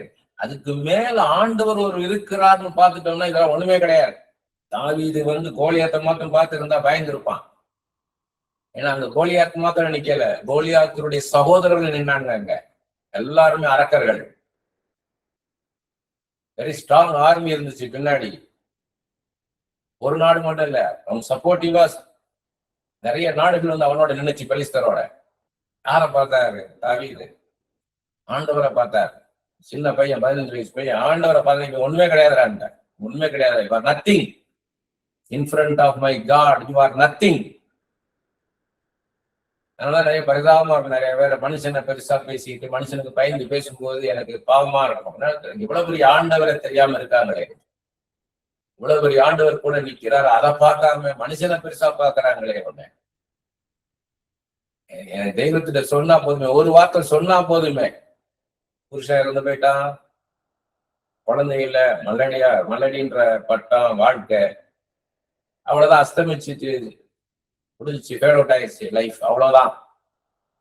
அப்படின்ற போது போவாஸ் வந்து அந்த திருமணம் நடக்கும்போது ரூத்துக்கு எப்படி இருந்திருக்கும்? ஒரு ரீல் லைஃப், ஒரு புது வாழ்க்கை கிடைக்குதுன்றது ஒரு பக்கம். அதை விட மேலான காரியம், தன் குணத்தை மாத்திரமே பார்க்கக்கூடிய ஒரு மனுஷன், பணத்தை பெருசா பார்க்காத கேரக்டரை பார்க்கிற ஒரு மனுஷன். கேரக்டர் தான் மெயின். வெள்ளியை காட்டிலும் பொண்ணை காட்டிலும் உன் குணம் தான் முக்கியம் அப்படின்னு பார்க்கக்கூடிய ஒருத்தரை எனக்கு வாழ்க்கை துணையா இருக்கும்போது எப்படி இருக்கும் யோசித்து பாருங்க. அந்த தருணம் ஆண்டவர் எப்படி பார்த்திருப்பாங்க ரூத்து. இந்த காரியத்தெல்லாம் நடப்பிக்கிற அந்த ஆண்டவர் எவ்வளவு பெரிய தெய்வம். அதான் பிள்ளைகளுக்கு சொல்லிக் கொடுக்கணும். மனுஷனை பெருசா பேசும்போது ஆண்டவரை பார்க்க கத்து கொடுக்கணும் பிள்ளைகளுக்கு. எங்க அம்மா எங்க அப்பான்னு இருக்கவங்க ஆண்டவரை பாரு, ஆண்டவரை பாருன்னு கத்து கொடுக்கணும் பிள்ளைகளுக்கு. மனுஷன் பெரிய மனுஷங்களுக்கு அப்படிதான் சொல்லிக் கொடுக்கணும். மனுஷனை புகழ்ந்தாங்கன்னா மனுஷனை புகழாதீங்க, ஆண்டவரை பாருங்க, இயேசுவை பார்க்க கத்து கொடுக்கணும். நம்முடைய தனிப்பட்ட மற்றும் குடும்ப வாழ்க்கையில் இக்கட்டான சூழ்நிலைகள் சிக்கி தவிக்கும் போது, எந்த மனிதனுடைய உதவியும் இல்லாத போது கர்த்தர் நமக்கு உதவி செய்யும் போது அந்த தருணத்தை நம்மால் வாழ்நாள் முழுவதும் மறக்க முடியாது. அதே போல கர்த்தர் நம் எதிர்பார்ப்பிற்கும் தகுதிக்கும் மேலாக செய்த காரியங்களையும் நம்மால் மறக்க முடியாது. சில கஷ்டமான சூழ்நிலைகளையும் அது சம்பந்தப்பட்ட மனுஷர்களையும், சில சந்தோஷமான சூழ்நிலையும் அது சம்பந்தப்பட்ட மனுஷன் நம்மால் மறக்க முடியாது. நாம் சந்தோஷமான காரியங்களை நமக்குள் வைத்துக் கொண்டு நினைவு கூறலாம், ஆனால் கஷ்டமான காரியங்களை நமக்குள் வைத்துக் கொள்ளக் கூடாது. அது நம்மை முழு வீச்சாக செயல்பட விடாமல் தடுக்கும், ஸ்தம்பிக்க வைக்கும். அவற்றை மறக்க வேண்டும். அதற்கு நாம் செய்ய வேண்டியது, கர்த்தர் நம்மை உண்மையாக நேசிக்கிறார், அவர் நம்மோடு எப்போதும் இருக்கிறார், அது போதும் என்று நினைத்தால் போதும். கர்த்தருடைய அன்புதான் நிஜம், நிரந்தரம். மனித அன்பெல்லாம் மாறி போகும்.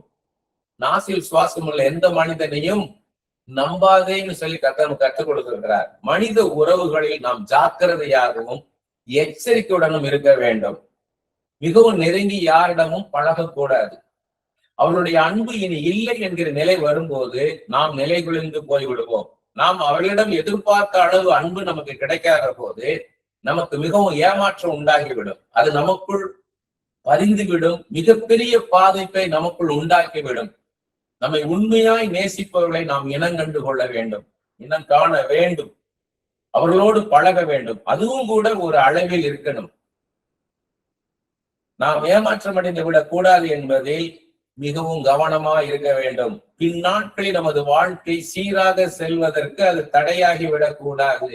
மனுஷனுடைய அன்பெல்லாம் மாறி போகும். அதனால மனுஷனை ரொம்ப நெருங்கக்கூடாது. நீங்க நினைப்பீங்க நீங்க ஒரு மனுஷனை அதிகமா நேசிக்கிறீங்க ஃப்ரெண்டுன்னு, ஆனா அந்த ஃப்ரெண்டு உங்களை கூட இன்னொருத்தர் அதிகமாக நேசிக்கிறார்னு தெரியும் போது நீங்க கொலாப்ஸ் ஆயிடுவீங்க. ரெசிப்ரோகேட் பண்ண மாட்டாங்க. நீங்க எந்த அளவு நேசிக்கிறீங்களோ அவங்க நேசிப்பாங்க நினைப்பீங்க.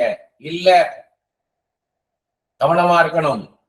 ஆண்டவட்ட மட்டும்தான் நேற்றும் இன்றும் என்றும் மாறாத அதே அன்பு கிடைக்கும். நேற்று கிடைச்சது இன்னைக்கும் கிடைக்கும், நாளைக்கும் கிடைக்கும்.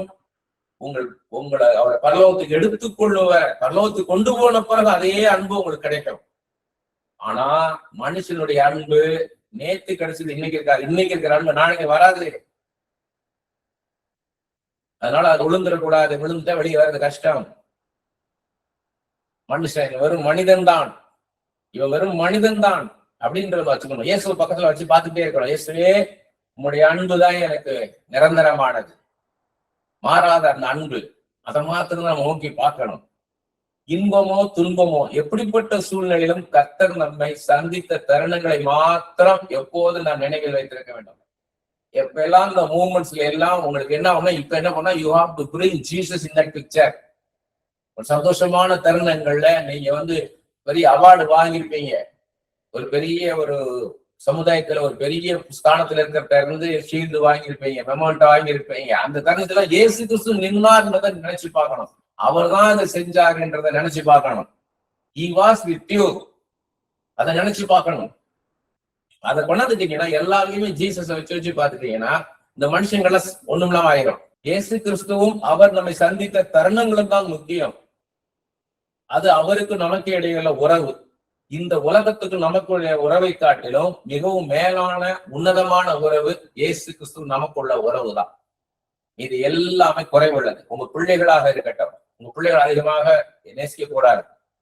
அது மாதிரி பிள்ளைகள் வந்து தாய் தகப்பனை அதிகமாக நேசிக்க கூடாது. ஏன்னா இதெல்லாம் ஒரு ஒரு வந்து ஒரு டிராவல் எப்படின்னு கேட்டீங்கன்னா, ஒரு மனுஷன் இவ்வளவு தூரம் வருவான், அவ்வளவுதான்.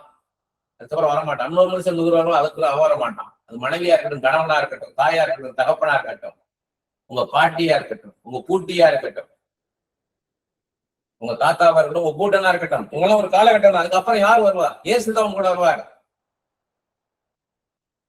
மனுஷங்களுடைய இதெல்லாம் அதனால மனுஷனை போய் சார்ந்துட்டீங்கன்னா, மனுஷன் இல்லைன்னு போது நீங்க இல்லாம ஆயிடுவீங்க. இந்த கிராமங்கள்ல வாழை மரம் வச்சிருப்பாங்க. அது அப்படியே பெருசாக ஆக அப்படியே கொலை தள்ளி இப்படி தள்ளும். உடனே ஒரு கம்பை வச்சு இப்படி தூக்கி நிறுத்துவாங்க. இந்த கம்பத்துக்குள்ள அது விழுந்துரும். அது மாதிரிதான் இன்னைக்கு நிறைய நிலைமை.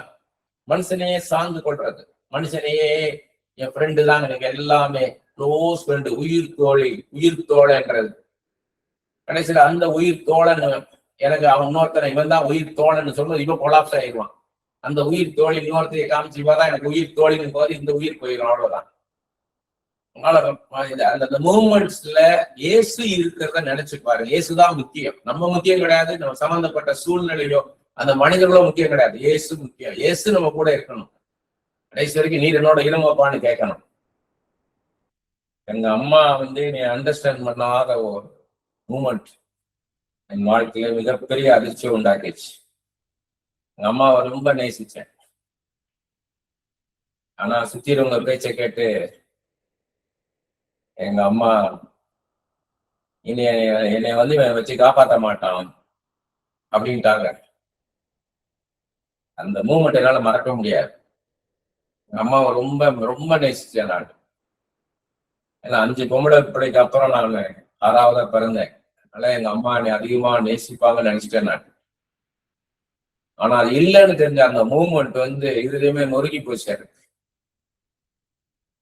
அது அப்பப்பா வந்து நிற்கும். ஆனா அது ஆண்டவர் கிருபை. இப்ப அது நினைவே வரதில்லை. இப்ப இது சொல்றதுக்காக எழுதி வச்சிருக்கேன். எதிர்பாராத அடி அப்படின்னு எழுதியிருக்கேன். எதிர்பாராத அடி. அது இப்போ இருக்கும் அன்எக்ஸ்பெக்டட் அட்டாக்.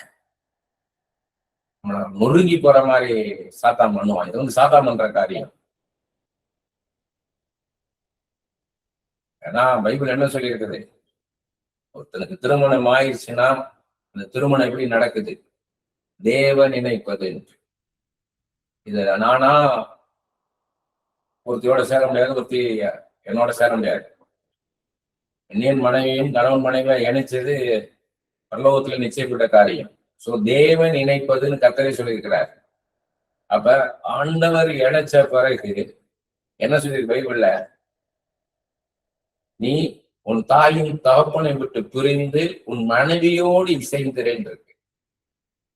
நான் அதை மீறி என்ன பண்ண எங்க அம்மா ரொம்ப நேசிச்சேன். அப்ப அந்த அன்பு வந்து எனக்கு இல்லைன்னு தெரிஞ்ச உடனே நொறுங்கி போயிட்டேன், நொறுங்கி விழுந்துட்டேன். அதனாலதான் அந்த பாட்டை நான் பாடும் போதெல்லாம் எனக்கு அந்த பாட்டுதான் எனக்கு ஊழியம் செஞ்சிச்சு.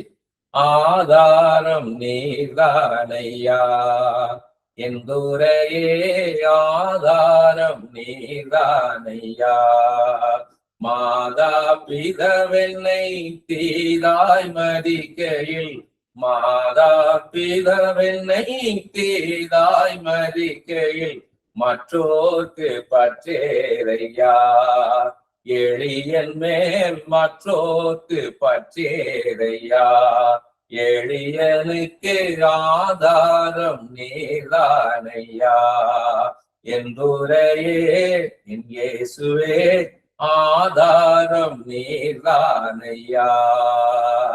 நாம் துணையென நயந்தூரை சொன்னவர், நாம் துணையென நயந்தூரை சொன்னவர் நட்டாற்றில் விட்டாரையா, தனியனை நட்டாற்றில் விட்டாரையா, தனியனுக்கு ஆதாரம் நீதானையா என்றுரையே, ஆதாரம் நீதானையா.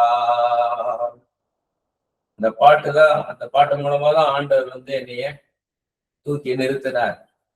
நாம் துணை, நான் துணை, நான் அங்கே உனக்கு நீ சொன்னவங்க எல்லாம் நட்டாட்டி விட்டாரையா, தனியனுக்கு ஆதாரம் நீதான் ஐயா. மாதா பிதா என்னை கீதாய் மதிக்கையில் எங்க அப்பா அம்மாவே என்னை விட்டுட்டாங்கன்னா பிறகு வேற யாரப்பா என்னை நேசிப்பாங்க? நீங்க தான் ஐயா, நீதானே எனக்கு ஆதாரம், நீங்க தான் பிளாட்ஃபார்ம், நீங்க தான் எனக்கு அஸ்திபாரம், உங்க மேலதான் நான் கட்டப்படணும் ஆண்டவரே, நீங்க தான் எனக்கு எல்லாமே. ஆதாரம் நீங்க தான், வேற யாரும் கிடையாது ஆண்டவர், ஆதாரம் நீங்க தான் எனக்கு. இந்த பாட்டு அவ்வளவு பேசிச்சு. சென்னையில உள்ள ஒரு பிரபலமான ஆண்டவரால் வலிமையாக பயன்படுத்தப்பட்ட ஒரு பாஸ்டர் கர்த்தருக்குள் நிச்சயடைஞ்சிட்டாரு. இந்த பாட்டை அந்த சபையில நான் போய் பிரசங்கத்துக்கு நடுவில் நான் பாடும்போது அவர் வந்து அந்த முடிஞ்ச பிறகு வந்து சொன்னாரு, அவரு அவ்வளவு பாட்டு பாடுறவர், அவரே பாட்டு கம்போஸ் பண்ணி மியூசிக் பண்றாரு, நிறைய பாடல்கள் பாடியிருக்கிறார். அவர் சொல்றாரு, இந்த பாட்டுல இவ்வளவு அர்த்தம் எனக்கு தெரியாதுயா அப்படின்னாரு. அதுக்கப்புறம் ஒரு 2 மாசத்துக்கு அப்புறம் போய் அவரை சந்திக்கிறதுக்காக போயிருக்கும் போது வெயிட் பண்ணிட்டு இருந்தேன் வெளியே, விசிட்டர்ஸ் இருந்தாங்க. அப்ப அந்த கார் டிரைவர் வந்து என்னை கூப்பிட்டு சொன்னாரு, ஐயா 2 மாசமா இந்த பாட்டு தான் கார்ல ஓடிக்கிட்டே இருக்குது, நீங்க போயிட்டீங்க, அடுத்த நாள் ஏறினார் கார்ல, அந்த பாட்டை போடியானார், ஆதார நீ தானே போடுனாரு. சரி போட்டேன், அதையும் வேற பாட்டு வச்சுட்டு அந்த பாட்டை திரும்ப போடுனாரு. சரி ரிப்பீட்டா ஓடிட்டு இருந்தது. 2 நாள் இப்படி சொன்னார். 3ஆவது நாள் இப்ப ஏறினோடனே அந்த ஆதார நீ தானே போட்டு விட்டுருவேன். அது பாடிக்கிட்டே இருக்கும் அந்த பாட்டை. அவ்வளவு ஆறுதலா இருக்கேன் பாஸ்ட், 2 மாசமா நான் கேட்கிறேன், எனக்கு அவ்வளவு ஆறுதலா இருக்கேன். இந்த மாதிரி ஆண்டவர் வந்து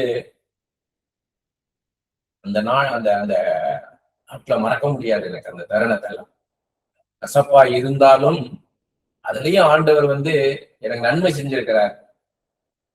ஏன்னா என் தாய் இறந்த பிறகு என் கூட யார் வரா? இயேசுதான் வர.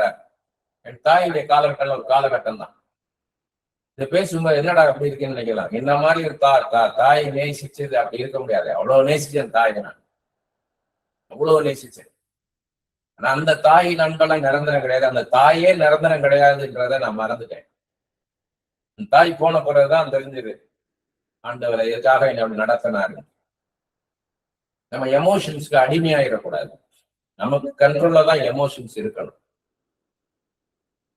யாரையும் நம்ம ப்ளீஸ் பண்ண நினைக்கக்கூடாது, யாரையும் ப்ளீஸ் பண்ண தேவையில்லை. நீங்க ஆண்டவரை ப்ளீஸ் பண்ணா போதும். சொல்றாரு இல்லையா, உன் எஜமானன் யாரு உனக்கு எஜமானோ அவன் கிடையாது, அவனுக்கும் மேல நான் இருக்கேன், நான் தான் எஜமானன். சர்வவல்லமையுள்ள தேவன் நான் தான் எஜமானன், எனக்கு பிரியமா இரு, நீ பார்வைக்கு ஊழியம் செய்யாம எனக்கு பிரியமா நீ ஊழியம் செய்கின்ற. அவரை மாத்திரம் நம்ம சார்ந்து கொள்ளணும். எங்க அப்பா வந்து ஒவ்வொரு நாளையும் போன் பண்ணுவாரு. நான் ரசிக்கப்பட்டு நான் ஊழியத்துக்கு வந்த பிறகு ஒவ்வொரு நாளும் போன் பண்ணி வண்டி ஓடுதான்னு கேட்பாரு. அப்படின்னா வாழ்க்கை வண்டி ஓடுதான்னு அர்த்தம். மதுரை பாஷை, வண்டி ஓடுதான்னு வாங்க. வண்டி எப்படி ஓடுதுன்னா வாழ்க்கை வண்டி எப்படி ஓடுது, எனக்கு போகுதுப்பா அப்படின்னு.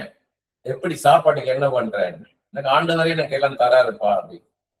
இப்ப எங்க அப்பா சந்தேகம் வந்துச்சு, ஆண்டவரே தராருன்றான், பைபிள்ல தான் போட்டிருக்கு ஆண்டவர் தராருன்னு. இவன் ஆண்டவர் தராருன்னு மதுரையில இருந்து கிளம்பி சென்னைக்கு வந்துட்டாரு. எங்க அப்பா யார் வீட்லயும் தங்க மாட்டாரு. எங்க போனாலும் என்ன பண்ணுவாருன்னா காலையில போவாரு, குளிச்சுட்டு அவங்க உட்காந்து பேசுவார், கிளம்பி போயிடுவாரு, யார் வீட்லயும் தங்க மாட்டாரு. அதான் என் மனைவி சொன்னா, அப்பா தங்க வைங்க யாவது இருக்கு, என்ன பண்றதுன்னு கேட்டா, ரிட்டர்ன் டிக்கெட் எடுக்காம வந்துட்டாரு ட்ரெயின்ல. ரிட்டர்ன் டிக்கெட் எடுத்துட்டு வாங்கினாரு. ஏன்னா என் மனைவி சொன்னா ஒரு 4 நாள் கழிச்சு எடுத்துட்டு வாங்க. உடனே அவருடைய இன்ட்ரெஸ்டுடைய நம்பர்லாம் நான் நோட் பண்ணிக்கிட்டு, அவரு ஒரு பிளேடு யூஸ் பண்ணுவார் ஷேவிங்க்கு, அந்த காலத்து பிளேடு அது. அந்த பிளேடு, அந்த ஷேவிங் ப்ரெஷ்ஷு, கிரீமு எல்லாம் வாங்கிட்டு வந்துட்டேன். வாங்கிட்டு வந்துட்டு டிக்கெட் கிடைக்கலப்பா, 4 நாளுக்கு அப்புறம் தான் கிடைச்சிட்டேன். இப்போ ஷாக் ஆனாரு, இன்னும் 4 நாளுக்கு அப்புறமா நம்ம பஸ் குடிச்சு போயிட்டுமா அப்படின்னாரு. இல்லப்பா நீங்க மெதுவாக போங்கப்பான்ட்டேன். சரி, அவருக்கு ஒரு மனசு சரி இருக்கும்னு இருந்தாரு. நாங்க ஏழு மார்னிங் 3 மணிக்கெல்லாம் எந்திரிச்சு நான் என் மனைவி எல்லாம் ஜெபிக்கிறதெல்லாம் பார்த்தாரு. அப்புறம் மகா வந்து ஜெபிக்கிறத பார்த்தாரு. அவரு மெதுவா வந்து உட்காந்தாரு. அப்புறம் நான் ராத்திரி உட்காந்து ஜெபிக்கும் போது வந்து பார்த்தாரு. அப்புறம் என் வீட்டுல யார் ஜெபிக்க கவுன்சிலிங்க்கு வரவங்க, ஜெபிக்க வரவங்க எல்லாம் பார்த்தாரு. அவன் கொடுக்குற காணிக்கை வந்து பார்த்தாரு. பார்த்துட்டு எம்புட்டு கொடுத்தாங்க அப்படின்னு கேட்டாரு. மதுரை பாஷை அது. எம்புட்டு கொடுத்தாங்க, அது காணிக்கை என்னடாமா அப்படின்னு அவர்கிட்ட சொல்ல முடியல. இவ்வளவு இருக்குப்பான்னு. அப்படியா அப்படின்னாரு. அப்படி கணக்கு பண்றாரு அவரு, எத்தனை பேர் வந்தாங்கன்ற மாதிரி. நீ இருந்தாரு. இருந்துட்டு 4 நாள் கழிச்சு கிளம்புனாரு. கிளம்பும் போது என் மனைவி பார்த்து, ஆண்டவர் இருக்கிறாரு, கவலைப்படாத, ஆண்டவர் பார்த்துப்பாரு அப்படின்ட்டாரு. சரி, நான் ரயில்வே ஸ்டேஷன்ல எக்மோர்ல போய் அப்பாவுடைய பெட்டியெல்லாம் அந்த சீட்டு கடையில வச்சுட்டு அப்பா உட்கார வச்சுட்டு வெளியே வந்து நின்று பாக்குறேன். எங்க அப்பா கண்ணுல இருந்து கண்ணீர் வருது. முதல் முறையா எங்க அப்பாவுடைய கண்ணுல கண்ணீரை பாக்குறேன். அப்ப அப்பா சொன்னாரு, இயேசு உன்னோட இருக்கிறாரு, எதை பத்தி கவலைப்படாது, இயேசு உன்னை பார்த்துக்குவாரு. அந்த மூமெண்ட் என்னால மறக்கவே முடியாது. மூமெண்ட் என்னால மறக்க முடியாது. ஒரு உலக தகப்பன், அவர் வந்து பரம தகப்பனை பார்த்துட்டு போயிட்டார். அது என்னைய பார்க்கல, பரம தகப்பனை பார்த்தார். இயேசு உன்னோட இருக்கிறார், இயேசு உன்னை பார்த்துக்கிறார், இதை பத்தி கவலைப்பட தேவையில்லை, இயேசு உன்னை நடத்துவார். 1987 88 ஞாபகம் இல்லை. ஒரு 7-8 முகமூடி கொலைகாரங்க வந்து ராத்திரியில எங்க அம்மா அப்பாவை அடிச்சு போட்டு நகையெல்லாம் அடிச்சு திருப்பி போயிட்டானுங்க. நான் இப்ப கோயம்புத்தூர்ல இருக்கிறேன். எனக்கு நான் அப்ப கலைஞர் கருணாநிதி அவங்களோட ஒரு 4 நாள் கேமரா எடுத்து கூட போயிட்டேன். உள்ள முடிச்சுட்டு அதெல்லாம் கோயம்புத்தூர் திரும்பி வரேன். வந்தா என்ன ரூமுக்கு அடியில தங்கி இந்த ரூம்ல அந்த கீழே பார்த்தா டெலகிராமா கிடக்குது. அம்மா சீரியஸ், அப்பா சீரியஸ், ஸ்டார்டிங் இம்மீடியட்லி அப்படின்னு அம்மா அப்படின்னு நிறைய டெலகிராமா கிடக்குது. 4 நாளா போட்டுட்டே இருந்திருக்கிறாங்க. நான் இப்போ போன்லாம் கிடையாது. உடனே நான் ராத்திரி நேரம் 12 மணி இருக்கும், என் பைக் இருந்தது, அந்த பைக்லயே கிளம்பி கோயம்புத்தூர்ல இருந்து மதுரை வரைக்கும் போயிட்டேன். போய் பார்த்தா பிரம்ம பிடிச்ச மாதிரி உட்கார்ந்துருக்காங்க அப்பா அம்மா. போலீஸ் ஸ்டேஷன்லாம் போனா போலீஸ் ஸ்டேஷன்ல கண்டுக்கவே இல்லை. அவங்க எதையுமே கண்டுக்கல. முதல்ல சப் இன்ஸ்பெக்டர் போய் பார்த்தேன், அப்புறம் இன்ஸ்பெக்டர் பார்த்தேன், ஒண்ணுமே இல்லை. ஒரு டிஎஸ்பி போய் பார்த்தேன். அந்த டிஎஸ்பி வந்து எடுத்து அந்த கேஸை நடத்தி அந்த திருடங்களை புஷ் பண்ணாங்க. அப்ப அதை வந்து என்னால இன்னைக்கு மறக்க முடியாது.